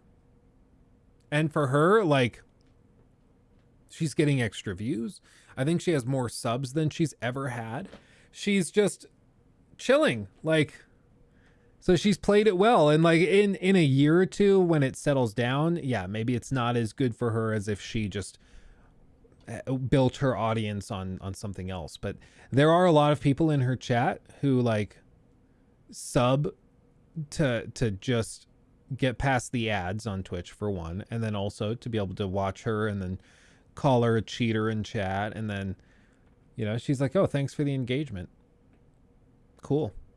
Appreciate that. You know? Like, she's playing it well. She's playing it well. And I don't know. I mean, that's how you got to do it. And whether or not she is, like I've said in those videos and stream highlights that we've posted about Nadia,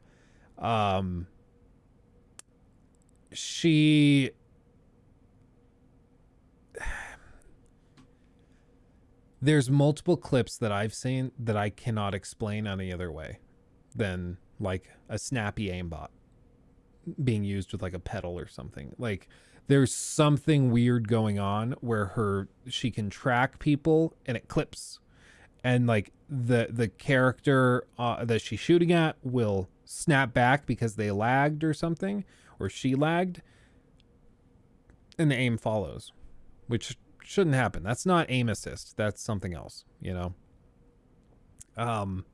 So there's stuff like that I can't explain, and I don't think anybody can explain it. She didn't have an explanation for it. She said a frame glitch, whatever that means. And even if you're like a Nadia simp, that's, you got to admit, otherwise you're being you're acting in bad faith. You've got to admit that that's just not, that's not an excuse. That's just, it's just not. Like, yeah. Did you kill this woman? No. Okay, well, how do you explain how we found the gun in your like house? Oh. I don't know. Like, that's not an excuse. That doesn't explain anything. That doesn't get you anywhere. So you know, it's tricky. We don't have clear, concise evidence of like, oh yeah, this person definitely cheated, and we can demonstrate, like, we found the hacks in her task manager. We don't have anything like that. But if Activision wanted to check it out, I'm sure they could check it out. It's just something as simple as comparing like her accuracy to the average player base, or to player bases in her KD range. You could look at her progress. You could look at how she performed at the live event. You could look at all of this stuff. They allegedly have Ricochet, which is supposed to deal with it. There's just a lot of stuff like that that's supposedly able to deal with it. So At this point, but for Activision, I mean, people have been saying, well, Activision would have banned her by now if she was actually cheating. She's brought more attention to the game in the last few weeks than any of the other big streamers have.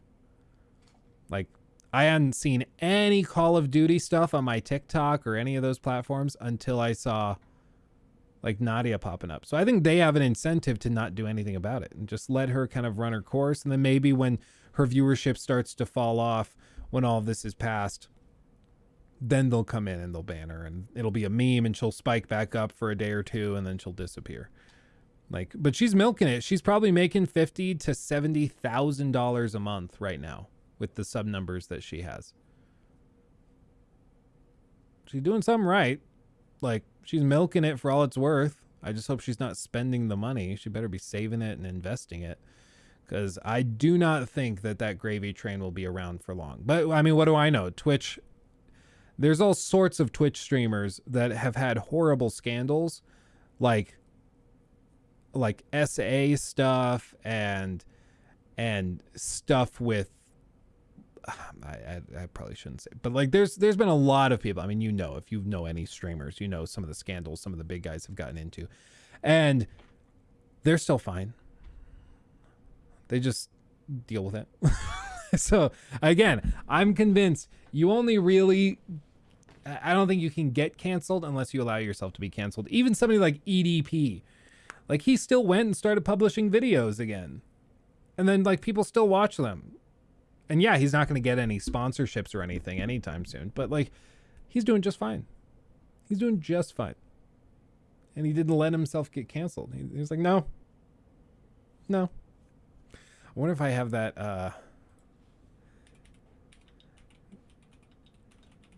let me see if I can find that meme. Oh, I think this is it. Loading. Come on. Load for me.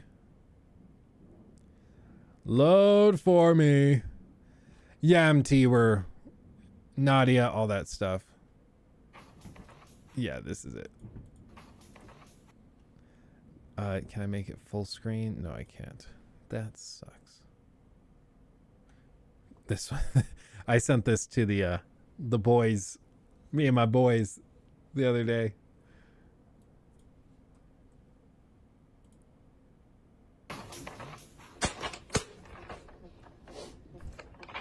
What's this, you fucking piece of shit? What's this? Like, say what you will about EDP, which there's a lot to say, because he's a horrible person and a pedo and an incel and he's toxic as hell. There's a lot to say about EDP, but he is just an endless stream of memes, and he is quite funny. I will give him that. I will give him that. I'm convinced the report player menu is just an illusion to trick players into thinking something is happening. Yeah, it's like the Twitch support stuff. Like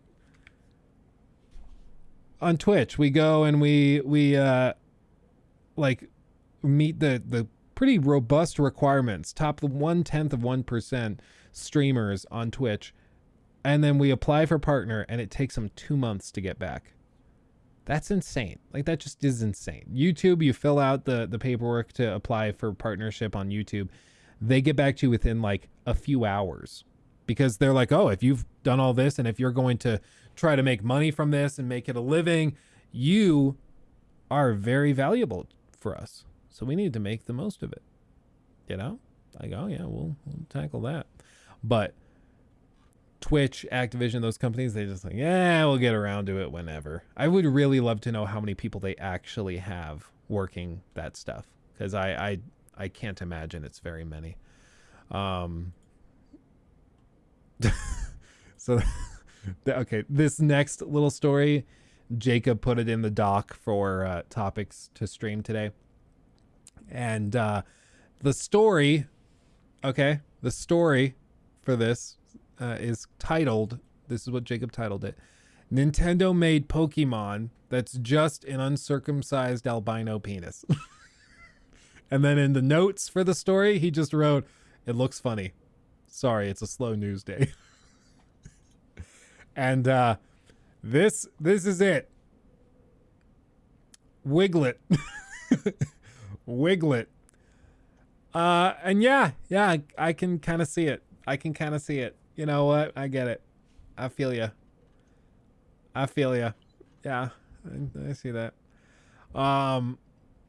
Yeah, there are Pokemon designs like Charizard that make me go, ooh, yes, very nice. And then there are others like Voltorb that make me go, oh, why did you exist? There's also a rare third class of Pokemon I call weird little things. When I see them and Wiglet, a new Pokemon joining the Pokedex in Pokemon Scarlet and Violet, is that class's newest member. Okay, whatever. But yeah, this is it. It looks pretty bad. Just got my Switch OLED. The screen is absolutely amazing. Yeah, you don't realize how lame the base Switch screen is until you get that OLED screen, and then you can never play on the old one ever again. Like, it's that much better. It's so great.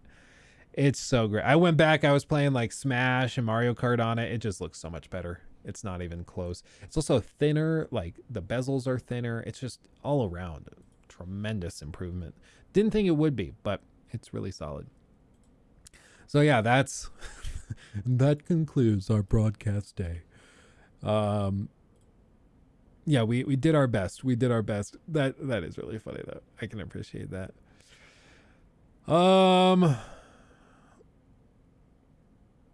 Let's see.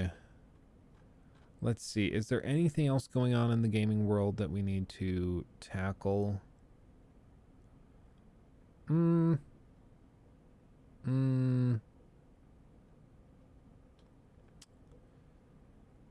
a documentary on Brendan Schaub.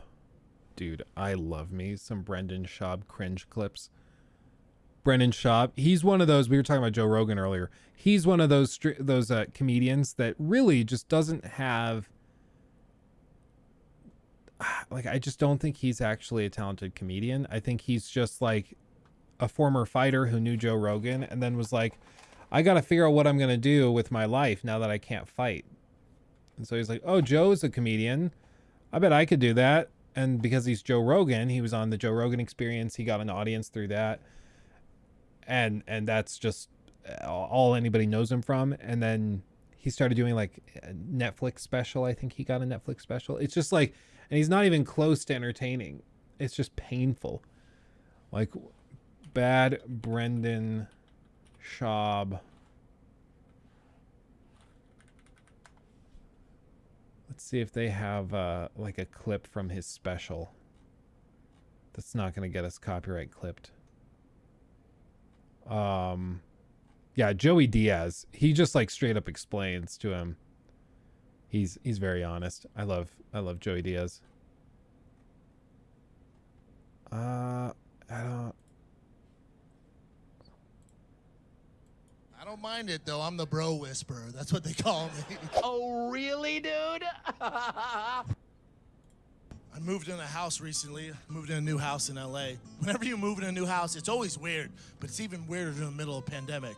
So we moved in a new house. My girl goes, why don't you just go over and introduce yourself, right? I'll bake some Mexican cookies, and you go over there. I'm like, what the fuck's a Mexican cookie? What are you talking about? It's like a chocolate chip with salsa all over it? What are you talking about? What are you... Dicey. He said it. Brendan Schaub. Yeah, he tried to make a catchphrase where he goes dicey, and he just like says it randomly. Like, he's just like not a very funny. Yeah, I'm telling a story, which means I'm funny. And his stories like always tie in. Every time he tells a story, it ties into him having money and being friends with famous people. Like, you know, it's like everybody has that one friend where you're like, oh, hey, man, it's good to see you. And they're like, yeah, man, good to see you. I'm like, how was your weekend? And he's like, oh, you know what? So I was driving in my Porsche 911. Cost, you know, it's a pretty nice car. It cost me like a couple $100,000. And we were going, and while I was driving my Porsche 911, I was thinking about how I was going to go to Martha's Vineyard for vacation. And on the way to where I was going, I then stopped because I had to get my Rolex cleaned. But then I got to the place I was going, and realized that this gas pump didn't pump premium gas. It was regular unleaded. I can't put that garbage in my car. So I went home and I smoked a few bowls for the rest of the weekend. How was your weekend? And you're just left there. Like you could have just said you had an okay weekend. Like I didn't need all that. I really didn't. My weekend was great. We all have that friend that's just, they have to slide those things in because they feel like they have to justify their existence every step of the way. And I think Brendan Schaub is one of those people where he knows that he has to know that he hasn't done the circuit. Joey Diaz, he traveled the country for years and years and years doing like stand-up, trying to figure out who he was as a performer. He worked his ass off. And you can tell he's an expert at stand-up. He's tremendous at it. Probably the funniest person on the planet. But Brendan Schaub just like shows up, like is still coming down from a concussion. And he's like, yeah, I'll be a comedian. Sure. I'll put up these podcasts. Like he did the Fighter and the Kid podcast with whatever the other guy that talks kind of like this is kind of annoying. And it's funny because like Brendan Schaub has a history. Like everybody knows that he is always wrong about like everything he predicts. Like he's kind of like Kramer. I think, is it Jim Kramer, the financial guy that has that show? And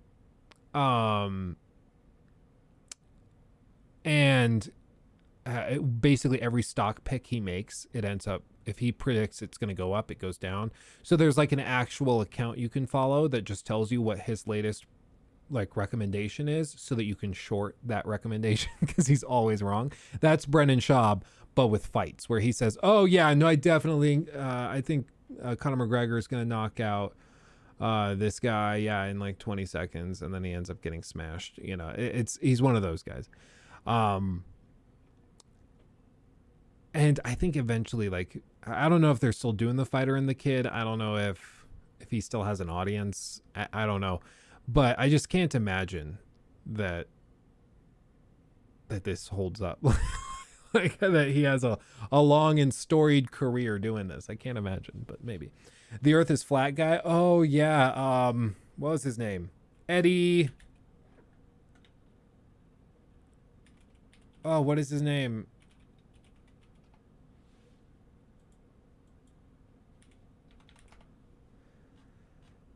Was it Eddie Bravo? That's it. Eddie Bravo. Yeah, this thing. I remember seeing this way back in the day. Hello, freak bitches. April 19th, 2017. T-Rexes are real? Do you really? When you look into when dinosaur bones Yeah, Brendan were Schaub. first discovered, I want a meme that says when you look into ... When you look into the timeline, it wasn't just like, oh, all dinosaurs were discovered. There was a timeline. There was Right. There was a lot of fraudulent shit that was dudes saying, hey, look what I found. They're going, bitch, that's just a whale bone. They're like, fuck. You're never getting paid. There was a lot of fraud Bitch, that's just a whale bone. Like, fuck.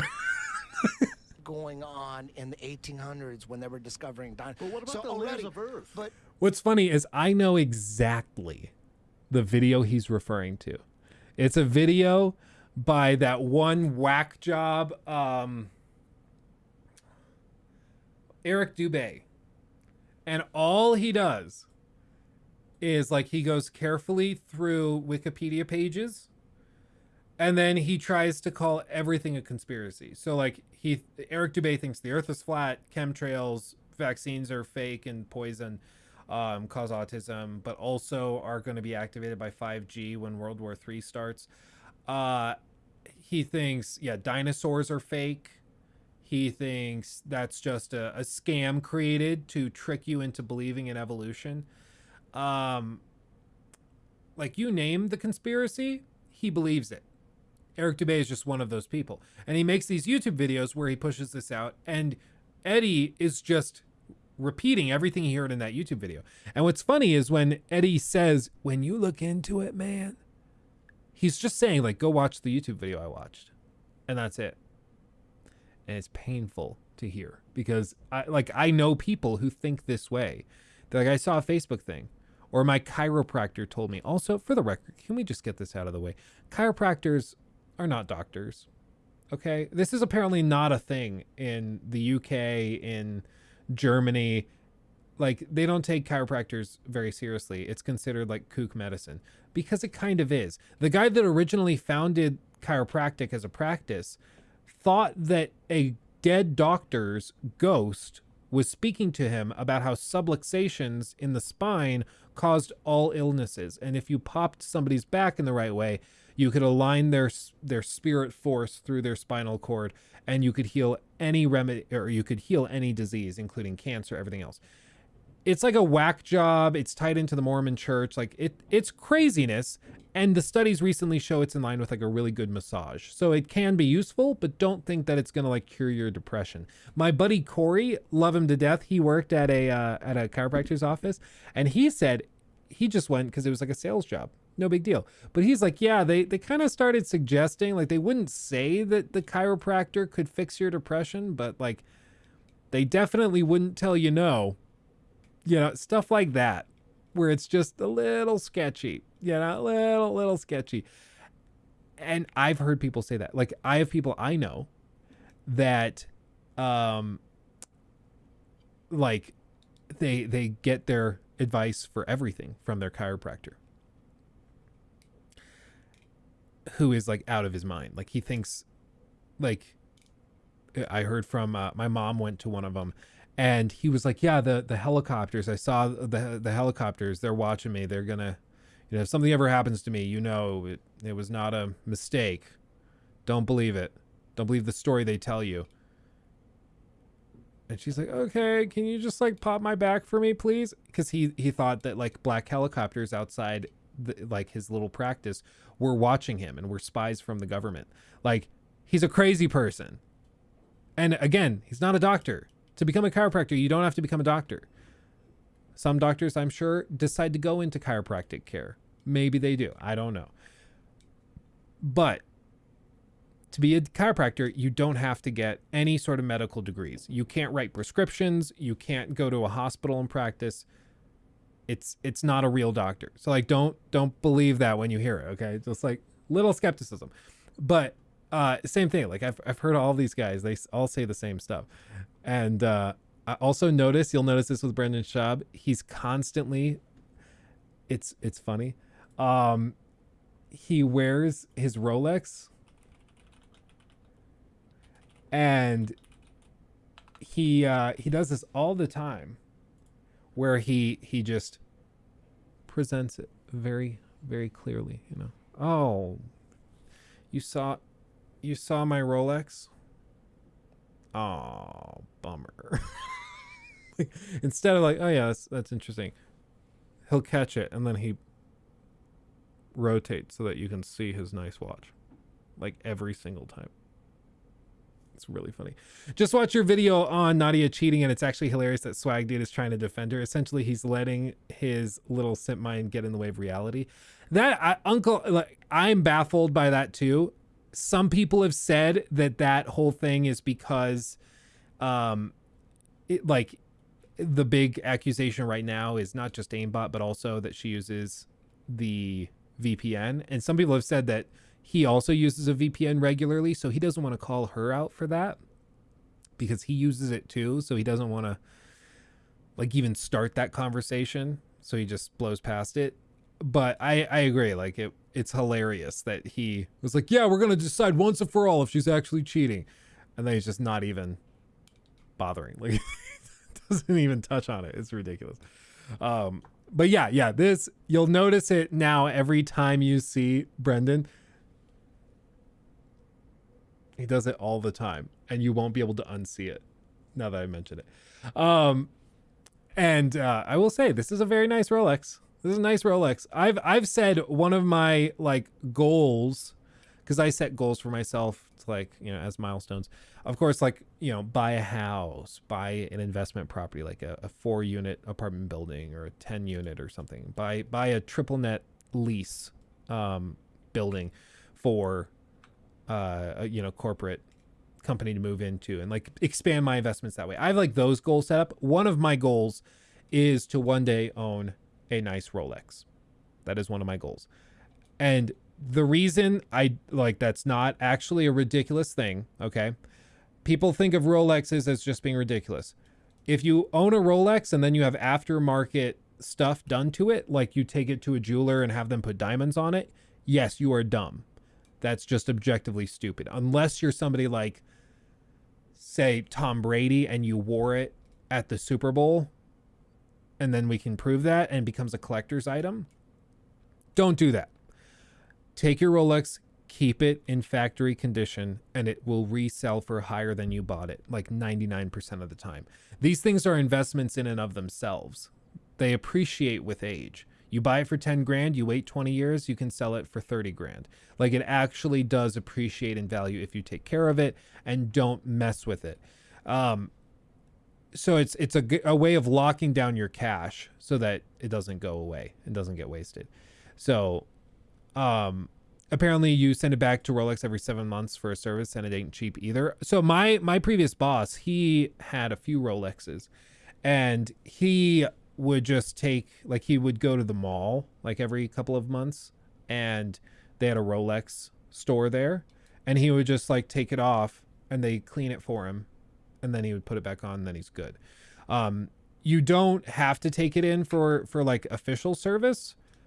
If you want it to be maintained really well and you use it heavily, yeah, you probably should. But these things appreciate by themselves. Like you can watch on TikTok, there are Rolex dealers and traders where all they do, they live in New York City. I follow a couple of them, and they just go to like one store, they find a Rolex that's in good shape that this guy is selling at a jewelry store. They buy it for 10 grand, then they walk across the street, they sell it to the other guy for 11.5, and they pocket the difference. Like it's a whole thing. These Rolexes are very expensive because they're built really well, and the demand is crazy. You can't even buy one of these things through Rolex officially. You have to get on like a 5-year-long wait list. You can't just walk up and buy one, which is insane. So most of them are sold secondhand through secondhand dealers, and you can get good deals on them, and you can definitely get a great Rolex that way. But you can't just like walk in a store and buy a Rolex. You can't actually do that. Even like people say, oh, well, no, I mean, you're spending 10 grand on a watch, can't you? No. That's how in demand these things are. Even a $10,000 watch, it's that in demand that you can't walk in and buy it. So like this, again, it's no mistake that he's sitting just like that. It's no mistake. What was that? What about like the way the Earth is, like the layers, and you can tell certain time periods from the layers of The stratus. Well, if you're talking about carbon dating, there's a lot of science that goes back and forth. Like it ain't shit, or it's real, or it's. I grew up in a household that taught me that carbon dating was fake, because again, it proved the Earth was millions of years old, and the way I was raised was that the Earth is only 6,000 years old. For the Bible told me so, and so therefore carbon dating had to be wrong.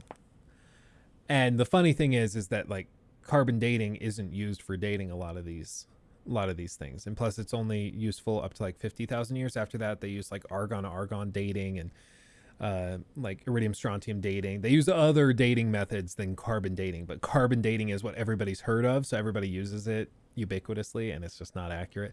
But like that's not what Brendan was talking about. Brendan was saying like, no, this like stratigraphy of the Earth, the layers, you can see different layers deposited over time. How on earth are you saying dinosaurs are fake with the different layers of the Earth's surface? Like, how does that happen? Not No, legit. it's Most pretty back and much forth. universally acknowledged that carbon dating's effective. Okay, well, not the stuff that I'm looking into. I don't know. Well, I mean, yeah, not the stuff that I've read. I mean, he hasn't read. He's watched YouTube videos. Yeah, no, it's a little crazy. You're right. The Earth, I think, is 4.7 billion. I think it's 4.7 is the number there, or maybe 4.3 billion years. It's 4 something. I think it's close to 5. Yeah. And like that's not even a controversial thing. And for the record, like, yes, I was raised in a very like fundamentalist Christian household that thought the earth was only 6,000 years old, which it's not. Like, it's just not. But the overwhelming majority of Christians and Muslims and Hindus, like the overwhelming majority of people on this earth who are religious, don't think the earth is only 6,000 years either. And they don't have a problem with their faith. So don't think that I'm saying like, oh, if you're religious, you have to do it. Like, I'm not saying that. I'm just saying my particular sect required me to believe something that like is clearly not true. I'm looking on YouTube now. Remember, I'm getting all my shit from YouTube. So don't take my word for it. I know, but I don't know. I think you chase your tail with this shit. But you chase your tail with this shit, man. No, I'm not. I'm having fun. It's entertaining. Do you really love it? He loves it. Figuring out how we're being bullshitted is very. But that's I'm obsessed with it. How are they bullshitting us? I love that shit. This is the thing, though. Like, I know how people like this think, because, again, I have family members and friends that think like this. It's this desire to figure out how we've been bullshitted, to figure out what the secret is. And, like, they mix it. Like, he just kind of jokingly said, I get my stuff from YouTube. I find it fun. Like, I find this fun to talk about conspiracies and speculate. But that's different than what, like, you just mix those two things up. You said it's fun and it's entertainment, but then you're also saying that you're trying to figure out reality. So your fun entertainment is also like screwing with you. It's screwing with you and making you believe crazy stuff. And like, it's why, like, I really say as frequently as I can, like, you should not just, you got to be careful getting into the conspiracy theory stuff, because once you buy into one, you're willing to ignore reality for one thing and say, like, for sake of other things, and it just doesn't work. It doesn't work. Eventually you just start like rejecting most of reality, and then you end up down a rabbit hole believing a bunch of crazy stuff, you know? Like, it can start with something fun, like, oh, maybe we didn't go to the moon. But to believe that, you have to believe, okay, well, then NASA is lying about everything. If we didn't go to the moon, can we go to space? Maybe we can't go to space. So then every space agency is lying. Satellites must be fake. And if satellites are fake, then, I mean, it's not that big of a stretch to say maybe the Earth is flat.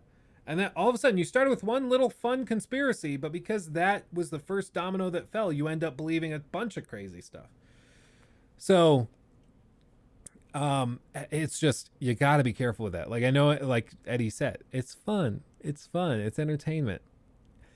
It's entertainment for a little bit. And then you get into like the actual crazy stuff where you end up rejecting reality across the board for like everything. My family are firm believers in the 6,000-year-old Earth theory. It was absolutely mind-blowing when I first heard the 4 billion-year-old Earth theory. See, I heard it, but we were always like, if we went to the museum, my parents would shuffle us past those exhibits. We didn't look at them.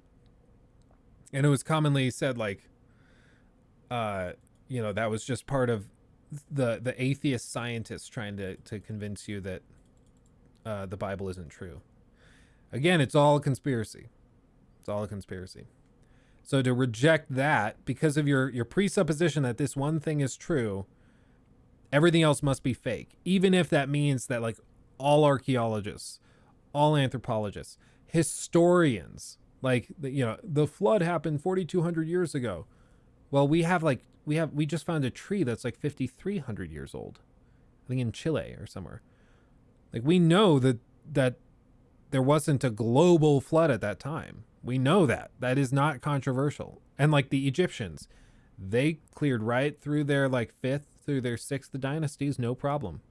They didn't get interrupted by some flood. Like, we know that this is not a thing. But so then you have to conclude that archaeologists are lying too. And the tree people are lying when they dated that tree. That wasn't true either. Like, you have to start rejecting all of reality to believe this one thing that you've decided cannot be wrong. And when you've done that, you're going to believe a lot of crazy stuff pretty quickly. Like, you're going to buy into a lot of bullshit. So you got to be careful. And that's why I always just ask people, like, Occam's razor is not believe the simplest answer to a question. It's technically defined as eliminate as many, in some ways, like presuppositions or variables as you can. So Like if your presupposition for something is that this, like, laws of logic are consistent and reality as we perceive it is true and real, and you know, we can trust our senses for the most part, like unless there's some psychological condition you've been diagnosed with, like those presuppositions. But then if you also throw in a presupposition like, and the earth is 6,000 years old, or and everything in my particular narrow view of holy scripture is true, that you've overstepped the Occam's razor as it's been defined, because you've introduced presuppositions that aren't necessary to explain things and that are going to lead you down random rabbit holes that you shouldn't. Just like the same thing, the government always lies. Like you start with that presupposition, the government's always lying to us about everything. Then, even when they tell you something true, you don't believe it. Even when they're like, hey, maybe we should like take the COVID thing kind of seriously, people don't believe it because, well, it's from the government. Government lies. So that's a fallacy. If the government said the sky is blue, are you going to call them a liar too? Well, it's not actually blue. Okay, they're lying to us about it. Like, no, like it's possible that things are a little more nuanced than that. The tree people, arborists. That's the right word, arborists. Yeah, there you go. The tree people. You're right. It wasn't my most nuanced phrasing there. My brother went down a complete conspiracy theory rabbit hole. I remember he was convinced the world was ending in 2012, had such a laugh when 2013 rolled around. You get him the New Year's glasses. Frame them. Remember this. Austin, Luke, I had to change 2 pairs of brake pads and a rotor on my car today. Nice, Austin. I did that on my old 2000 Volvo station wagon back when I was at my college house. Nikki and I did it, and it took us it took us literally all day, like 2 of us working on it. I didn't know like we had to get a special tool for pushing back the like brake thing to insert the brake pads. Like it was an elaborate thing. We ended up saving like $70, and at the time I was so broke in college that was worth it. But now I think back to how much work that was, and I was like, you know what, I respect the people that do this daily. I respect this, man. I can't. I'll let the people who know what they're doing do it, because I can't. I'm not good at it. It takes me so long, and even then I'm driving on it, I'm like, I don't know if I did this right. If I did it wrong, I'm gonna, like, the car's gonna explode. Jake, I don't know why people never think that God created a world that was 5 billion years old. Not saying that's what happened, but never hear it mentioned. It's always either 6,000 and a God, or old, no God. Yeah, well, I think what it is it might be where you are. In the US, the 6,000-year-old thing is very popular. Globally, the 6,000-year-old Earth thing is viewed as like very niche and almost like cultish. It's a very American thing. It's a very American thing.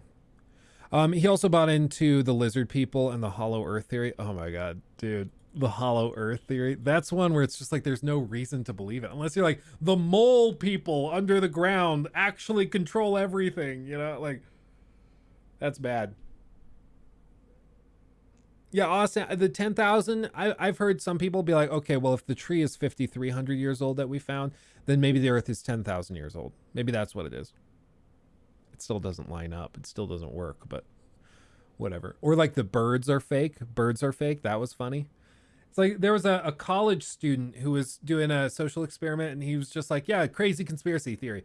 Birds are fake. We'll do that. And he made a van and he drove it around saying birds are fake and everything. It was a school project. He got people to believe it. He made like a website and everything, and he got people to believe that birds are fake, even though it was a joke. Let me see if I can find this guy. There's a guy named Hans. Oh, is this it?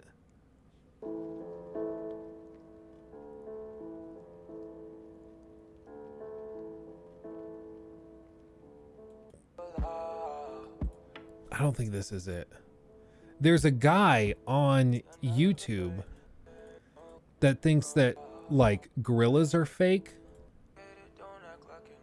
Fake animals exposed. Yes, like he thinks that these are men in suits. He thinks all gorillas are people in suits. He thinks like toucans are actually like government cameras meant to watch you. Like, you can't make this stuff up. Like, but there are people like this who are out of their mind and like outside of reality. And it's just, it's sad because like there's nothing you can do to just bring those people back to reality. It's got to be kind of something that they start. Yeah, like look at some of these comments. I thought these were troll comments. So many lies told to humanity. There's no way a gorilla will be posing like that. Appreciate you. Remember when Method Man wore those black eyes on one of his albums? That's what this reminds me of. There are so many things that could be used to give the effects needed. What? God said we would be fooled by many. I saw a video once where gorillas in a zoo were being watched, and when they headed off stage, the last guy, thinking he was out of sight, stood straight up, walking like a man. It's a fake world we live in. Wish there were people exposing this. Only know of you, X and Wormhat. That is weird, them hanging out with men in them suits. He thinks gorillas are fake. Yeah, do they not know gorillas can stand straight up? I guess they just have never seen gorillas or people out in the... But again, like, once you've decided gorillas are fake, everything you see, like if you Google gorillas in the wild walking, and you see this, you're going to just be like, well, see, they put that out there to make it look like this happens in the wild when it's actually fake. Like, you can't be wrong. But they took these photos and he sees them standing in a very human sort of way. And they decide, yep, so the whole thing is fake. All of gorillas are fake. You know, it's just, it's so entertaining. But like, I find this stuff really funny. But I do have to remember that like these are actual human beings that are divorced from reality. Like, they're not playing with a full hand of cards, you know, and we got to be respectful of that and remember that. And I'm conflicted because on the one hand, I do think like mocking and teasing can be effective sometimes for dealing with craziness. Like a lot of the anti-vax stuff, I find it really funny to just like tease people about it. Like, it's just funny. Like, tease them about it and then they get really insecure and they shut up. And then, you know, it dies out because it's not hip or cool. But when you like refuse to talk about it, then it makes people think that there's a reason it's not being talked about because it's actually true, you know? So I'm kind of conflicted on it, but something like, you know, gorillas are fake, I find thoroughly entertaining, but I don't want to be like mean or evil or anything about it, you know? Amazingly, you never see educated people believing conspiracy theories. Well, Imperium, that's part of, so like, again, not mentioning any names specifically, somebody I know fairly well, let's just say they believe in a lot of conspiracy theories. A lot. Like everything from QAnon to chemtrails to Soros is actually controlling people. Like, once they told me that they think that Joe Biden is actually a person in a suit. Joe Biden actually died years ago. Stuff like that. Like, very much into every conspiracy theory. Kind of crazy. Doesn't matter if there's zero evidence for it. They just buy into it. And I was talking to him and I was like,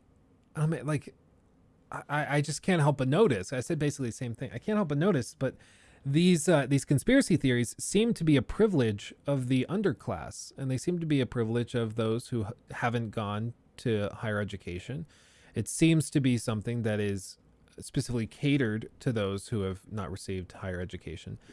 And he said, well, that's just another example of the indoctrination in schools. So for him, it flipped around, and it was further evidence that he was right. He said, if I went to college, yeah, I might come out of it and I might not believe all this stuff. And I was like, okay, that's actually kind of interesting, because again, it's this mental state where you've convinced yourself that you cannot be wrong. Anything that points against you is part of the conspiracy.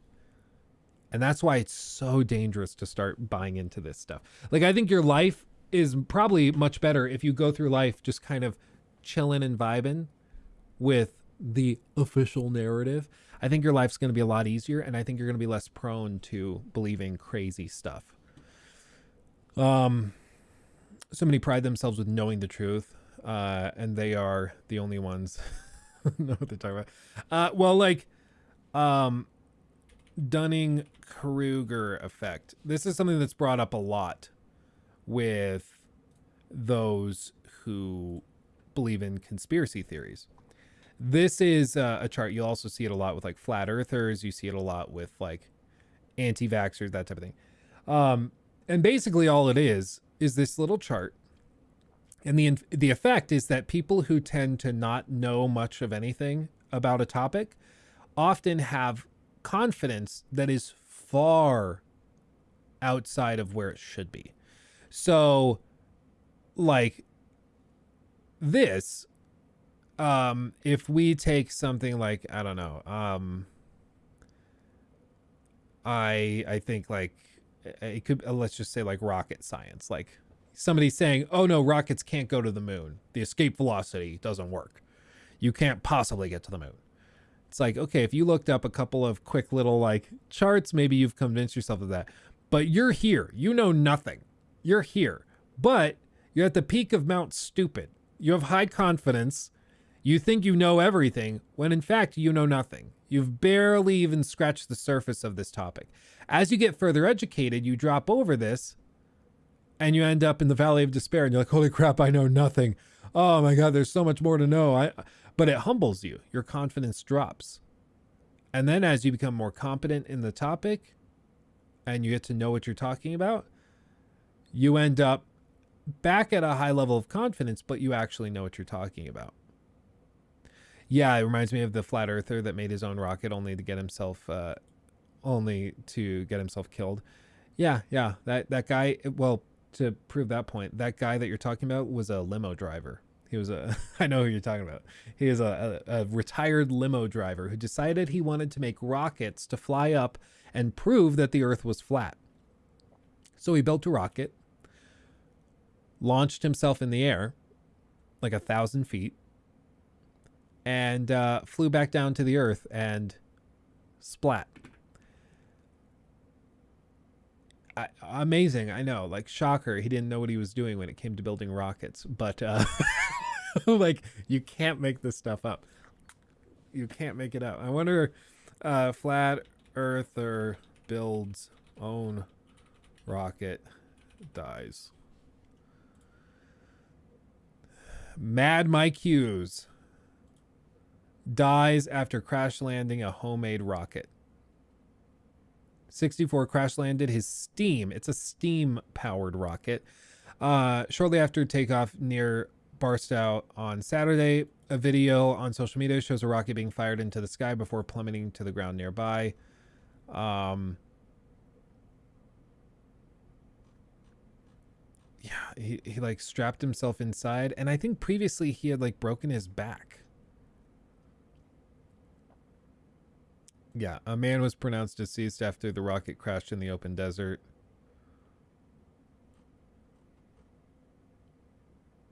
Yeah, in the video of the launch, a parachute can be seen trailing behind the rocket, apparently deployed too early, seconds after takeoff. It's just, yeah. He's well known for his theory that the Earth was flat. He hoped to prove his theory by going to space in his homemade rocket. Yeah, I mean, I can't, again, it's, if it weren't so pathetic and sad, it would be funny, but it's just like, yeah, he tried to launch himself to space with a steam rocket. Yes, you are correct. You can't change the mind of conspiracy theory, but making fun and denouncing them can prevent others from believing it as well. They need professional help in private, though. Yeah, I do think you are right. It's, I mean, the way to phrase it is just, when somebody is thinking irrationally, you cannot speak to them rationally. Like when somebody is just convinced the earth is flat, you can't do anything to change their mind. Like, they've settled on it, and your reason is just further evidence of the conspiracy. Like, oh, you know, so you're saying carbon dating is fake because you watched a YouTube video. Why is it that every PhD who studies this says it does work? Well, because they've just been indoctrinated into the scientific community. I'm like, okay. Well, you know, so there's nothing I can say that will convince you. And that's why I do think, like, you're probably right that the only hope is to just make it so socially unacceptable to believe the craziness that people weigh the cost of it and decide either to never get in, or when they're just only, you know, shortly in and they've only been in the flat earth thing for like a little while, they decide to get out before they get in too deep. The real problem is when people commit their lives to it like this guy did and end up like being defined by their flat earth stuff. Do you want to see like the most CC flat earther? Let me see. There's a flat earther that he recorded a video and then his wife comes up while he's talking about the flat earth and just like calls him an idiot, and it's so funny and so sad. CC flat earther yeah, where is it? Is this it? I think it is. Yeah, this is it. Wife gets sick of her flat earther husband and he dies a little inside. Okay, are you ready? Are you ready? This is so funny and so sad at the same time.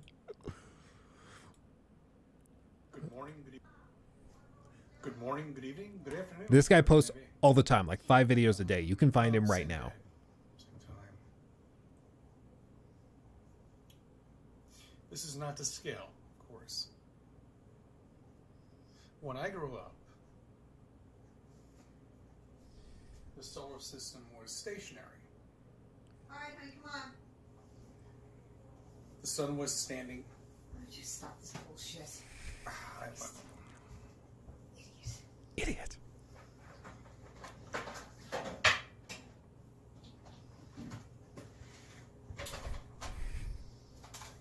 Can you give me like 5 minutes? No, you've had it all morning, and I'm just freezing, and I'm hungry, and it's time to start cleaning the house. Can you stop with this bullshit? Idiot. But he talks like this all the time in every video.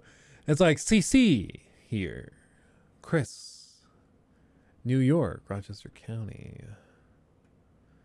You know, they're lying to us about everything. I've decided. Like, he's one of those guys that you can just tell loves the sound of his own voice. And I'm a YouTuber, and I'm saying that. Good morning, good evening, good afternoon, wherever you may be. Well, same day, same time. Same day, same time. Then this guy, oh, that is it. He posted this good evening, good today. Wherever you may be. CC here, Chris from New York, Westchester County. Westchester County. 22. A little something to think about. More lies on the flat plane, this domed Earth that we live on. Stationary, by the way, too, which means it doesn't move. I'll get into that right after. Oh, good, this good. Tidbit that I'd like you to think about. You can verify all this, of course. I'll give you the name and I'll leave the link below me. Oh, good. The Rockefellers. Didn't leave the link. What comes to mind when you think about the Rockefellers? Money, of course. Like, and this is when you get into trouble. Like, he started believing this. His wife teased him about it, but probably she found out a little too late. And at this point, he's created a YouTube channel. He has 3,000 people that subscribe to him and watch his stuff. He owes it to them to speak the truth. And he's bought into it. And now it's part of his identity. Like, he can't get out now. Like, he's done. Great, guys. I hope any of you are not part of Facebook. get rid of your account immediately if you are. So Yeah, and a lot of they it, discovered much do whatever the fuck you want from there, right? Just like Facebook, you know, let's donate $454 million to Biden's presidency. That's great, guys. a lot of them are also like QAnon Trumpers too, which is just, I mean, shocker. Again, like once you start buying into a little crazy, you buy into a lot. Never ending rabbit hole of insanity. Yeah. Well, and it's like, again, it's kind of entertaining. Until it isn't. Like, it's entertaining until you realize these people are like ruining their own lives. And they're like, people around them don't want to talk to them because they're so crazy. Like, they're out of their mind. So they don't want to deal with them. Like, if I knew this guy, and if this guy was like an old friend of mine, I wouldn't want to hang out with him. Because he would never shut up about this stuff. You know? And that's the big problem, and I think the biggest bummer of all of this is that conspiracy belief makes you, like, it makes you self-isolate, which makes you lose friendships. And then you, again, everything that bad happens to you or everything that's conflicting makes you believe harder. So it's like, oh, my friends and people are distancing themselves from me after this. Well, that's because I'm speaking the truth and they can't handle it. They don't want to hear the truth because they're so indoctrinated. It's like, no, maybe you're just crazy. Maybe you're just crazy. You know, what's more likely here? I don't know. You know, it's just, interesting. He hates Facebook, the birthplace of many of today's conspiracies. You're not wrong. You're not wrong. I do think that Facebook has done so much harm to, like, most people who use it actively. It's a part of it is people just don't know how to separate what's real from what's fake anymore. People see an article and they just assume that it's true because it was on Facebook, you know? Like, the QAnon thing has spread almost exclusively through Facebook. And it's like actual craziness. Let's see. I was going to adjust this light. Where did I put the app? I don't know. There's the app. Scene, and then the rear light. I just think, like, it's a little harsh right now, like on the Oculus and stuff. You see that? We can lighten this. Bro needs the forbidden knowledge, bro. This is their plan, people. These are demons. Hey, look, you ever thought about posting on Instagram whenever you go live? Oh, I could do that. I'm bad at Instagram because like, this is full brightness. That's how bright that light gets. Isn't that crazy? That's not bad. Yeah, this is the light off. Just so you guys can see what these lights do. Front light. Loading. Power off. And then I have a rear light. Loading. Power off. So this is what the studio looks like without any of the big boy lights on. And then if we try just the front light. Look, I'm XQC. You can't see anything. Except he makes enough that he totally should be able to do it. See, this is nice. It's a nice light. Catch a good shadow. That's nice. But it's not ideal because there's not a ton of separation between me and the background and the foreground. So if we add a little extra light, like from this one, maybe even a little softer, like that, you can just see the difference. It catches my hair, it catches the chair. It's subtle, but it does make a difference. It does make a difference. This is the light that I'm really not sure I actually need. The one that's dedicated to lighting the castle. I don't know if I actually need it. I don't know.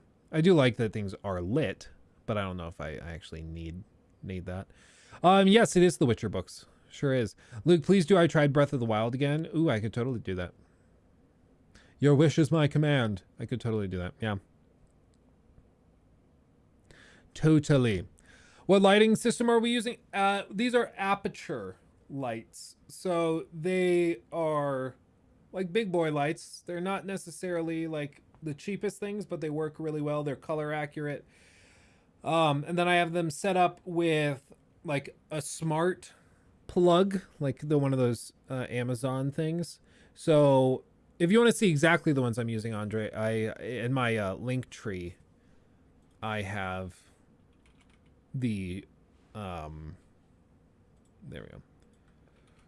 I have my setup linked so you can see all of my stuff. So if you want to see exactly the lights that I have and the softboxes and stuff, you can see that there. Do I follow Joseph Anderson? I know who he is. I don't really watch his stuff. But yeah, I know Joseph. Did he ever get around to releasing the last of his Witcher 3 video? Because last I heard, it'd been like a year and still nothing. Are you getting Gotham Knights off the drop? And if so, are you going to, who are you going to main? Yeah, I do think I will do, we're going to play it. We'll play it on stream. We'll do that. But I don't know who I would main, if I'm being real. I don't think I've decided yet. We'll just see what feels right in the moment. But we'll see. I'm hoping to get like a review code. That'd be badass, but we'll see. We shall see. What's the Castle Hogwarts? Yep. Sure is. And then the Pyramid of Giza right next to it.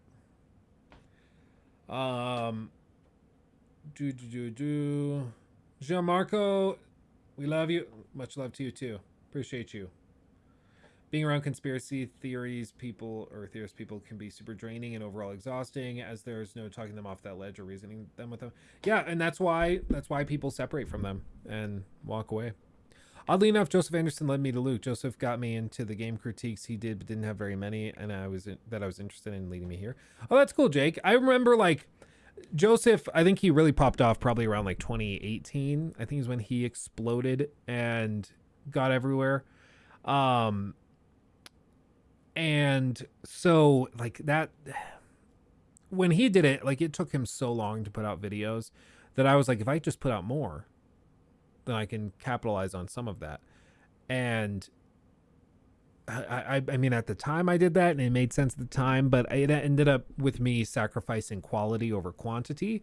So I've shifted now, and now, of course, we only put out a few big critiques every once in a while, and I'd say we only have one or two huge critiques a year that are like the 5-hour long crazy things. So we've shifted more to his style of doing it, but you know, we still put stuff out. And I love Joseph. Like Joseph's, I'm sure, a great guy, and I think he's got like 4 kids now, like, and they all popped out like one after the other. He did not take a break. So, you know, he's got his plate full, no doubt, but it is funny that, you know, it's become a meme at this point that it takes him a year and a half, 2 years to put out a single video. Evan, I really enjoy your content. I appreciate that. Thank you. Saying what you said past 20 minutes just shows you got no idea what you're talking about. Yeah, probably. All right, gotta sign off. It's 3 a.m. here and gotta be up super early to pick up my new car. Ooh, new car. Thanks for the awesome stream. Have a good one, folks. You have a good one too, Imperium. Appreciate you. New car. That's exciting. That's exciting. I was telling Nikki the other day, I was like, so I sold my car. I told you guys about that. I sold my car because I just wasn't using it very much and it was expensive and I just couldn't justify it, right? But since then, like, I don't get out of the house very often. because like I don't have a car where I can just go hop in my car, drive somewhere, do something. I can't just do that, you know? And so even though I barely use that car, I used it maybe once or twice a week. Not having it has been very noticeable for me. But it was one of those things like with insurance and the car payment, like would I rather have the car to drive places once or twice a week, or would I rather like have $700 extra a month? I'd rather have the $700. Call me crazy. I'd rather have that. I'd rather have that. Ugh. Lee TT, are you seriously a flat earther? No haters say I'm better than you, but it is what it is. Yeah, I'm perhaps I missed the memo, Lee. I'm missing what you think that we're all wrong about. Just watched through all your videos and came across your Odyssey video, which made me get back into the game. I stopped because I got a PS5 and accidentally didn't transfer the save data. Great game. Oh yeah, I think that is one of the most underrated games. It was bashed so heavily by so many YouTubers for no good reason. It was literally just because it was a Ubisoft game and it was Assassin's Creed, but it was like not classical Assassin's Creed. Therefore, it must be bad. And it's so dumb because so many people missed out on a great game for no good reason. Furiously presses X to doubt. Yeah. Well, have you guys ever heard of this? Let me pull this up. No, it's probably Urban Dictionary.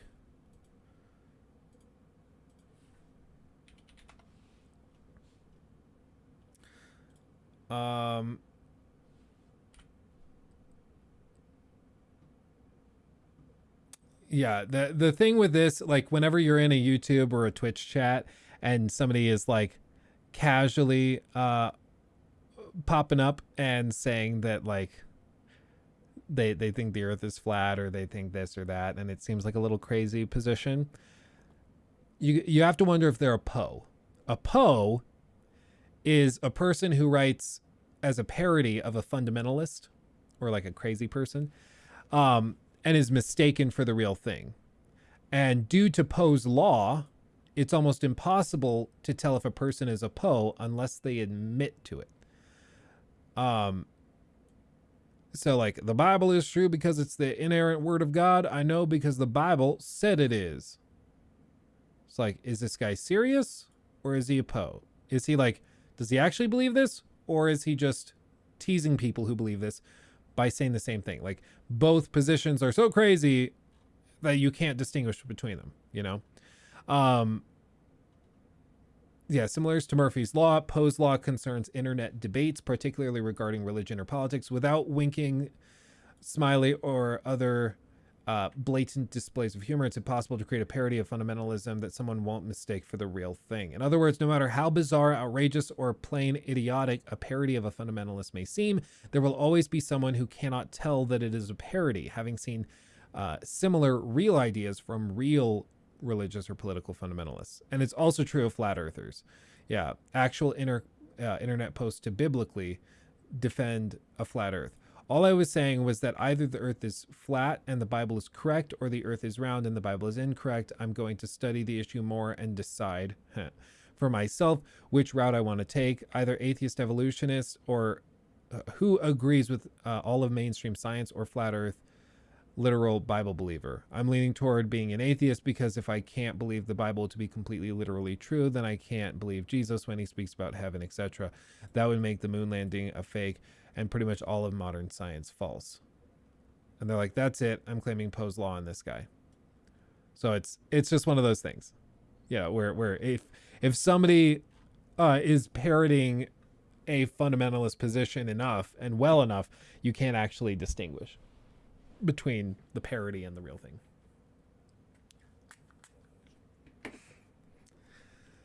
And I've noticed this a lot. Online. Biblically, intimately, or carnally. There's a there's actually I wonder if I can find it. I saw this on TikTok. I saw this on TikTok, and it was like, this guy was a Poe. I hope, because it was a guy that called in to like an atheist call-in show. Okay, cool. He casually starts chatting about like different things, and he's very difficult to communicate with. Like, it's just not it's not making sense. But at the end of the call, he just casually throws out that he is married to God, and that he and God regularly engage in intercourse. The guy's name was like Biblically, I think, is what he went by. Was this it? No. Oh, can I not find it? They might have taken it off, because like the guy was pretty clearly unstable, and I don't think he was all there. Yeah, I don't see it anywhere. Maybe they did get rid of it. I think they got rid of it. Oh, well, you'll have to take my word for it. Because this guy, like, he went on the show and he's like, oh no, let me justify he was a like Australian fundamentalist Christian, I think.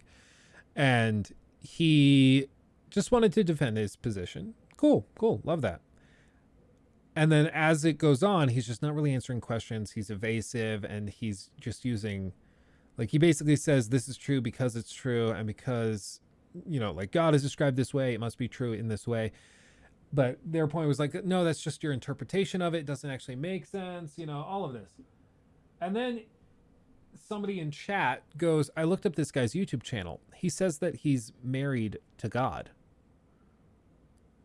And they're like, what? So they ask him on the call. They're like, hold on. We just got word that you are married to God and Jesus. Is that true? And he's like, yes, I'm God's perfect spouse.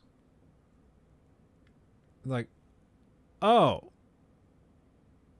Do you guys, like, have you consummated your marriage? And he's like, yes, we have, actually.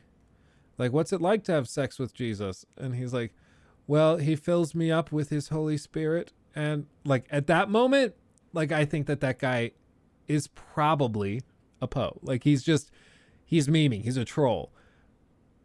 But they've had people like call into those shows, and there are people out there who would say stuff like that and not realize that that's weird, like, so who knows? Maybe he's serious, maybe he's not. What do I know? But it was thoroughly entertaining, because they're like, we were making progress. I thought we were doing well. And then you just casually had to mention that you're sleeping with Jesus and being filled up with his Holy Spirit, his warm, frothy Holy Spirit.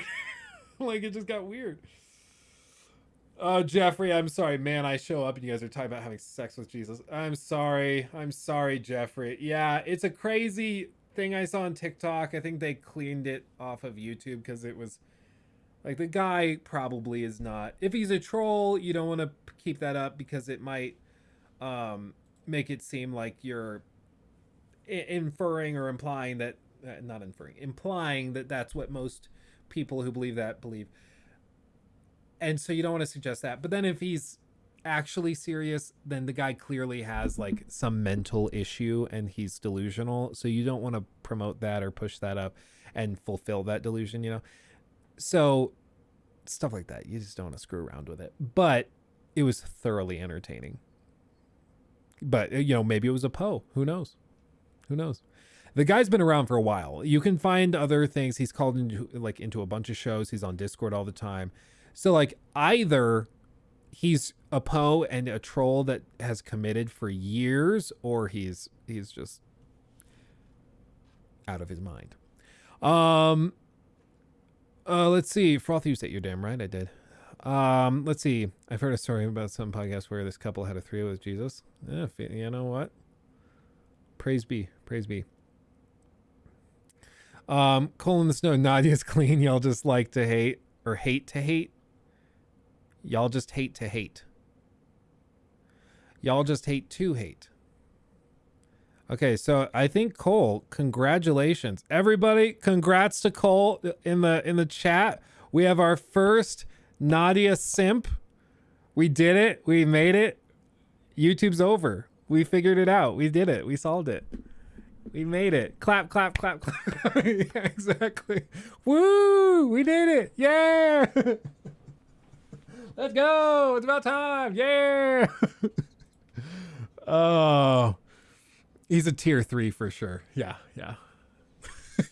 Or a Poe. Maybe he's a Poe. You never know. See? It's all coming together. It's all tying together. Congrats, Cole. You made it. You did it, buddy. You made it. Oh goodness. Oh goodness. Yeah. Has that Nadia video been like popping off? Because like we've had a few people pop in from that Nadia video. No, not really. It's like 5,000. The first one did like 16,000. Not particularly successful on the Clips channel. I mean, good for a channel this size, to be fair. But yeah, that's funny. That's funny. I mean, it might be a Poe. Might be the Poe.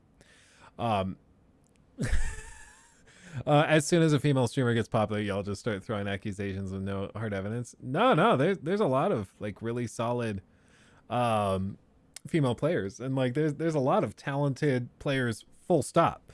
But like just when like we noticed that like Aiden is in lobbies, he plays with like a 6 to 7 KD, and then he's in lobbies with an average of like a 0.6 KD, you have to wonder what's going on, because those are like reported and we can see those clearly in COD Tracker and stuff. And with this, like she has the same thing. She claims to have like a 9 KD. She doesn't have a 9 KD, but she claims to have a very high KD, and she's in lobbies that are like 0.2 KD lobbies. That alone is suspicious. And the thing in the latest video that we looked at was that she was caught in a lobby with a guy who was filming a tutorial on how to hack into Brazilian lobbies to get easy games. She was in a lobby. She plays in Florida. She was in a lobby that's based out of Brazil. There is literally no reason for that ever to happen unless you're using a VPN or you live in Brazil. Guess what we know for a fact? She doesn't live in Brazil. So what does that tell you? There's only a couple of possibilities, and one of them is not possible. So one of them we know rather is not the case. Almost certainly, unless she's lying to everybody and she actually lives in Brazil and she just has kept it secret all this time for some reason. But even with that, there's also all of those clips of like her aim being super snappy that I don't think you can explain with frame glitches. So, yeah, don't love that. Blue Doggo just got the naughty video recommended and saw your live. Sup, Blue Doggo, good to have you. Yeah, the whole naughty thing is so funny. I mean, is using a VPN really classified as cheating? I see cheating more like wall hacks than bot. So VPNs technically, according to Activision, do count as cheating because you are manipulating the lobbies to get into easier ones. And I think there's an actual name for it. What's it called, guys? Do you guys remember? It's like it's not grinding. It's oh god, what is it called? I'm just gonna Google it.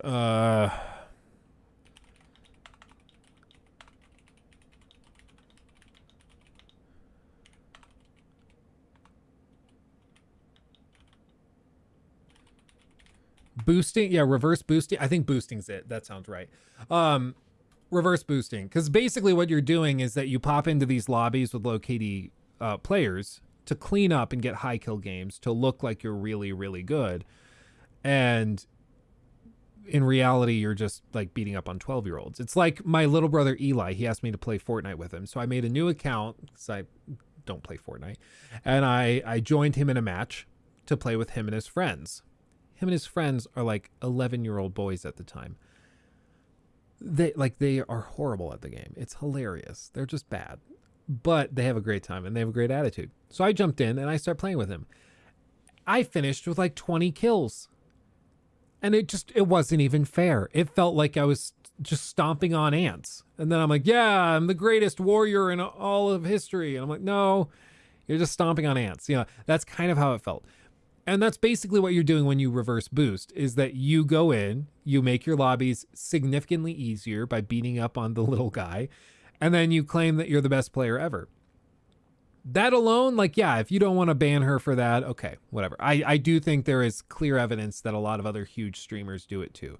I think Aiden did that for his 60 kill world record game pretty clearly. He went solo into a quad lobby and then also reverse boosted so that he would be in a super easy lobby that he could just clean up in.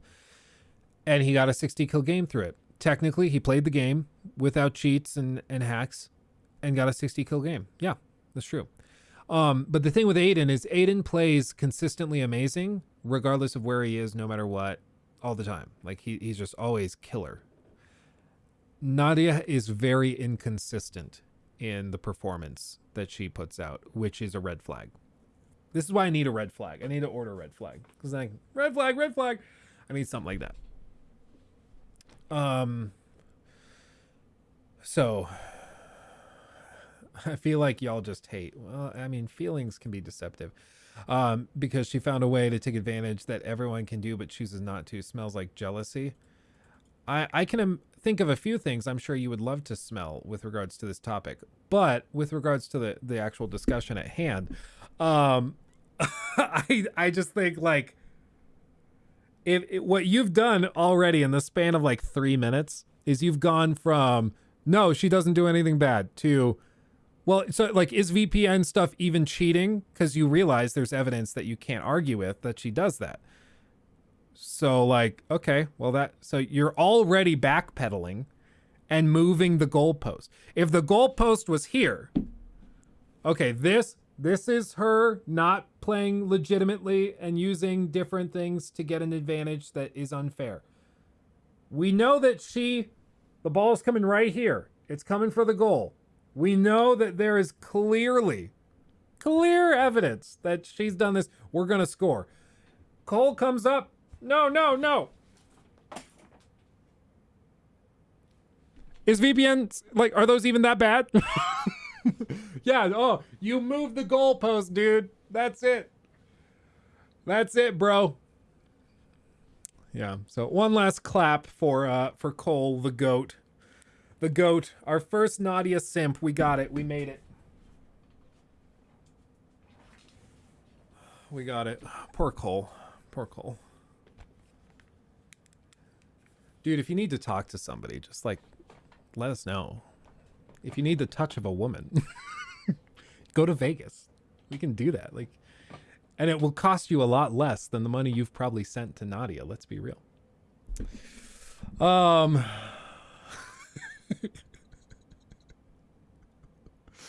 Oh, goddamn. Cool. Squirrel in my pants. Oh, goodness gracious. Yeah, what are we gonna do? Yeah, get him. Poor Cole. Yes, sir. Poor Cole.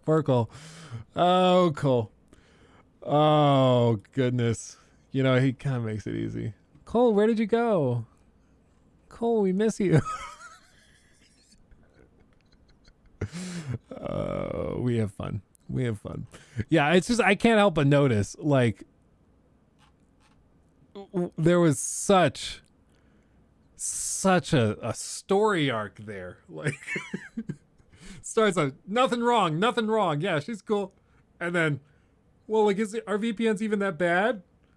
Like, you just admitted, like, okay, so you've acknowledged that that's a thing. Okay. Again, bringing it all back. It's just, it's just more like, you can't talk crazy to crazy. You can't unsimp to simp. Let me add that to the doc. Maybe we'll turn that into a highlight. That'd be funny.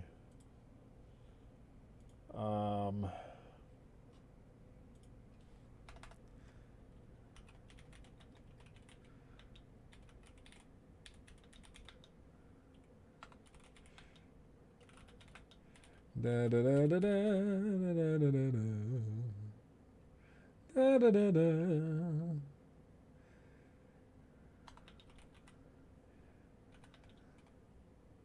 Do do do do do do do. Sorry, just making notes for Mr. Jacob. Oh goodness. Oh, Cole. Is that gonna be a meme now? Whenever somebody's being crazy in chat, we're just, oh, Cole. Oh, Cole. It's just so great. Oh, today is the best day ever. I love it. Let's see. Are there any other stream clips that we need to publish today? We probably need to publish the chess one before it's no longer relevant. Publish. We'll publish that. Yeah, we're just swimming in stream clips. I'll be real, guys. We have so much. It's a very good problem to have. I'll be real. Just after we talk about the crazies, that's why I'm half convinced that this was a troll and a Poe, as we were saying. I'm half convinced of that. Because like a couple of the things, like greatest streamer ever.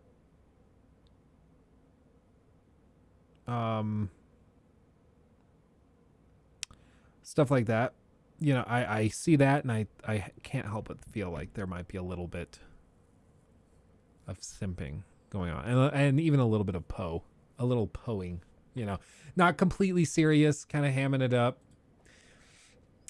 I have a feeling that might have been what was going on, but hey, you know what? It made for some entertaining content, and for that I appreciate you, Cole. I appreciate you. Oh, let's see. I never even heard of whoever this Nadia is before the cheating. Well, that's why, like, I honestly, Ranger, at this point, I think after we post this Nadia simp thing, I don't want to, like, talk about it. Ooh, new member. Oh, the contrast on this. Nuckin' Futz. Thank you for joining the channel, my friend. Appreciate you. But like I was saying, after this, I think I don't want to talk about her anymore, because like the like this type of person, like it is like a troll, you know, they feed off of the energy. You just can't feed it. And so for her, like, she wants you to keep talking about it. She wants you to be like posting videos to keep her name in recommended feeds and stuff. Even if tons of people hate her, she's making hundreds of thousands of dollars this year, without a doubt. She is probably making more this year than like her previous job would have paid her in a lifetime. So she's milking it, and I cannot blame her. So I can see why she's doing it. You know, she's pushing it, but I'm just not going to feed it, because I don't want to encourage that. You know, I do think what we'll do. So let's kind of do a final roundup. We've been on Twitch for a week. How crazy is that? Or on YouTube for a week. I can't talk.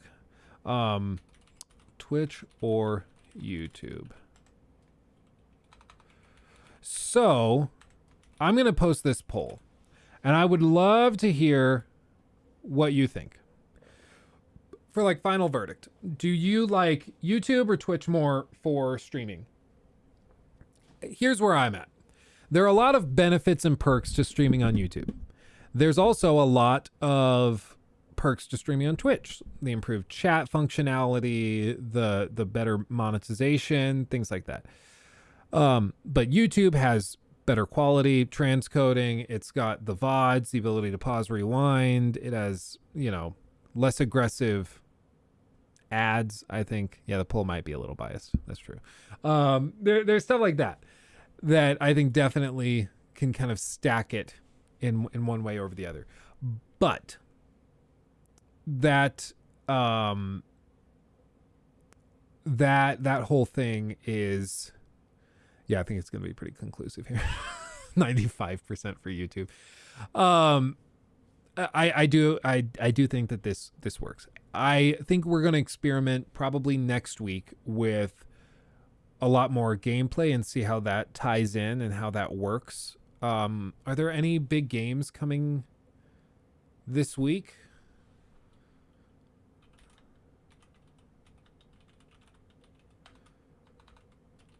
Are there any big games? How dare you call me biased? Yeah, exactly. Modern Warfare 2, is that coming? No, that's like 2 weeks ago away, isn't it? I say YouTube because I only watch Dr. Disrespect. Okay. Let's see. Vesper. I'm trying to think of what would be fun for us to play next week. I don't know that. I haven't heard of that. Falling Out. Yeah, we're already kind of past it.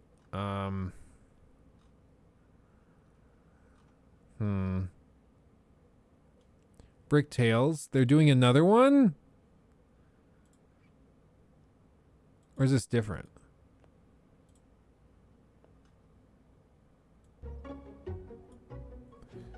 This reminds me of that like Lego Journey game. Oh, so does it just let you build Lego sets?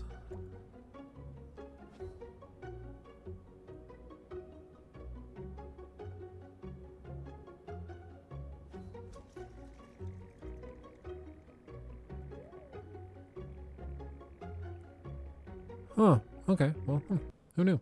That's a thing, apparently. Interesting. We have like the new Warzone, which is going to be big, I'm sure. Triangle Strategies coming to PC. That one, all of these like JRPGs never do well on stream. At least for me, like they just never do well. And like Xenoblade Chronicles 3, okay. Scorn. Plague Tale Requiem, I'm excited for that. Dark Tide, excited for that. 2 weeks left. Uncharted Legacy of Thieves is coming to PC on the 19th. Yeah, I don't know. There's not a ton. Gotham Knights is on the 21st. There's not much coming next week. Oh well. So I'll just come up with something, but we're gonna try that. We'll try a lot more gameplay. See how YouTube works with that. And we'll just play with it. We'll just see how it goes. Because I've noticed YouTube doesn't do super well with that stuff. Let's see.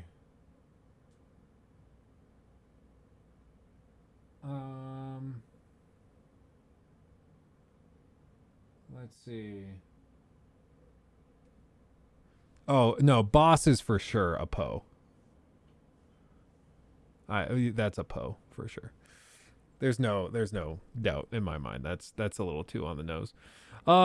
Let's see. I like the chat in Twitch, but better streaming quality on YouTube. I can use Prime subs on Twitch. That way I can support the channel without additional costs. I'm torrent. Yeah, I do get that. I do get that for sure. Again, there's pros and cons. Like the money decision, clearly right now, I would make more money if I streamed on Twitch, without a doubt. So moving to YouTube probably means me dropping like $500 to $600 a month. I'm just being honest. Like the amount of subs we had over on Twitch, well, converted to partner, it might even be more like $900 to $1,000 a month lost coming to YouTube. Now we might make that up once we decide to officially move to YouTube streaming. Maybe people come in, they start, joining memberships and super chats pop off, and we end up in a spot where it's just like, oh my God, it's so like not even close. It's printing money. Maybe we end up in that spot. I don't know. It is kind of a leap of faith. But you're right. Like Prime subs not being a thing, that does suck. It does. I've got to figure out these these stream notifications so that stuff works properly. But yeah, I love YouTube because my internet can keep up with the stream and Twitch buffers for me most times. Yeah, that's the nice thing, is it's way better at transcoding for sure. On YouTube, everything's much superior to Twitch, especially with that change to 50-50 instead of 70-30. Well, it's, yeah, so it's 50-50 after you make $100,000. And we're certainly not making $100,000 a year on Twitch. Like I said, I think like probably $600 a month, maybe. But that, like, if they're willing to make that change now, it's only a matter of time before they then take it a step lower and they just keep whittling it down. And eventually it wouldn't surprise me if they're like, oh yeah, no, we're going to do like 60-40 splits. And then we're also going to do this thing where if you, like, the most of your money needs to be from ads. I think that's probably where they're headed. So, Twitch app also has picture-in-picture video on iPhone. Yeah, I think it'll grow more on YouTube, especially because that's where your main channel is, and saying check out my stream here is better than check out my stream on this other app. Yeah, that's true, but there's also the benefit of being like diversified. So if YouTube does something stupid one year or like one day and just screws up, then we still have Twitch, you know, which is on a separate thing. So I can get both sides of it. I do think we'd grow more on YouTube potentially, but it's just a matter of growing specifically in the live streams. Like, I'm not sure. Like, I've seen people do really well with live streams for specific events. Like, oh, it's freaking Game of the Year time. Let's watch the Game Awards. Those streams always do really well. But it's the daily streams or like the 3 times a week streams that are really inconsistent. So, I don't know. Ranger Ghost, are you able to stream on both? Not at the same time. So if I streamed on both at the same time, I would lose whatever stuff like the partnership agreement and things. The partnership agreement, they lifted the exclusivity so you could stream on Twitch and then also stream on YouTube, but they can't be the same stream at the same time. Sensor, good to see you. Considering how YouTube has been catching up to Twitch so much lately, it seems a better option for the future. YouTube is also much more relaxed on rules than Twitch from what I noticed. It seems like they're a little more consistent, except for the demonetization stuff, but they're sorting that out, and it seems like every couple of years they have a big scandal with that. Let's see. Steve-O. Hi, Luke. Okay, but what if they suddenly wake up and see the amount of streamers they're losing and then revert back to 70-30, but doing that across the board for small streamers too, to compete with YouTube? Then it becomes compelling, but that still leaves, like, most of you guys are saying that your quality of watch time is improved on YouTube. That you are liking being able to pause, being able to come back to the stream and catch up, having the VODs permanently stored on here. And for me, that also is a huge perk. Like the fact that we'd be able to play through a game and I can just keep the streams of that game permanently backed up here. That's great. That's great. I wonder how Twitch knows you stream on both. Kind of weird. Some people get away with it. Like I've noticed like a good number of big Twitch partners that also stream on TikTok at the same time. They just like copy it and post it to TikTok live. And they're definitely not allowed to do that. But they get away with it because really the only way you get caught is if a Twitch moderator or employee sees you doing it, then they flag you and then you're in trouble. But somebody has to see you and catch you, you know. And that's the thing that's like, do you roll that dice? I don't know. And plus also then it's 2 different chats to keep up with. Like Restream, I think you can pay for, and it combines the chats, so that could help. But things like that. Ranger Ghost, I would never watch a live stream on TikTok. I think it's literally just because they try, like the discoverability is so high, but they get you to see their stream on TikTok and then they want you to come over to Twitch or come over to YouTube and watch them there. But maybe try alternating every stream and keep a detail of revenue and growth. I think what we'd have to do, Jake, is we'd have to do a full month of consistent streaming on YouTube and then compare that to Twitch. And I think we could manage that. Oh, the other thing. Let me see. I might have this on Google Photos. Let me show you this, because this, I think I'm going to delete my Patreon after this. After what I saw in this video. which was like unbelievable to me. But I looked into it and it was like, yeah, it's for real. Look at this. Did you know this about Patreon? I think like in the next day or two, I'm probably going to be getting rid of my Patreon because this is unbelievable. Evidence that there are some parents who are using Patreon to sell images of their underage children to child predators. I posted that video back at the beginning of May of this year when Mom Uncharted brought me what I can only describe as a plethora of evidence that parents were setting up Instagrams for their underage, often adolescent daughters, getting huge followings by posting very risque and provocative images of these children. And all of the profiles that we looked at all had links to Patreon accounts. Yeah, this guy's where great. People could subscribe. And there, for a monthly subscription fee, you have access to over 850 images of her that can't be posted here. And it was multiple accounts, many with absolutely massive followings. And when people would report them, Patreon's response was, well, it's an 18-year-old who has the account. Yeah, no, they all say supervised by mom. We get it. But here's the problem. A site like the O and the F, you have to provide releases for anyone who appears in content, and you have to prove that they're 18, every single person that appears in content. Patreon doesn't seem to moderate or care about the media that is uploaded. You get subscribers, and then you give them whatever you want to give them, and they're like, as long as an 18-year-old runs the account, we're fine. Now, I was willing to believe that Patreon was kind of oblivious to this loophole that was... Yeah, so to be clear, these mothers, allegedly it's their mothers, of these young girls have Patreon accounts and post pictures, often scantily clad or worse, of their underage children in exchange for pledges on Patreon.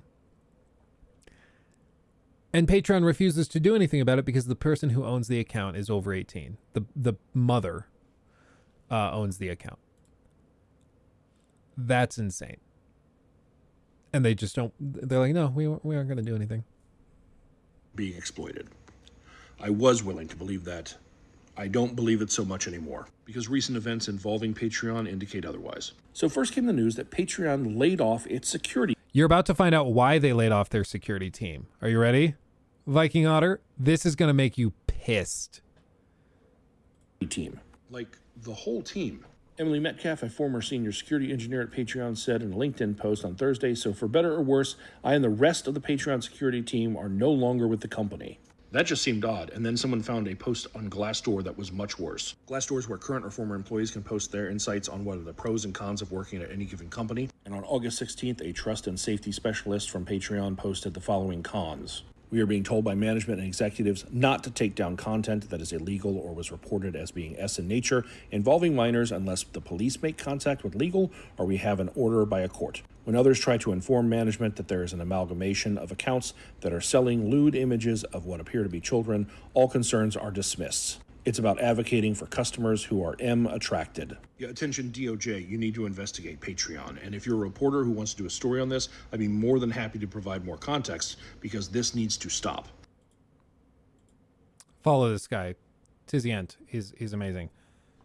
There is no justification for that.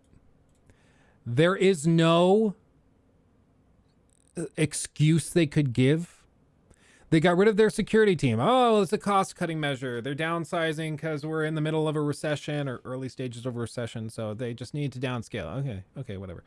Why is the security team that's been fired saying that they were not allowed to delete content that was clearly, or let's say, risque in nature if it included minors because...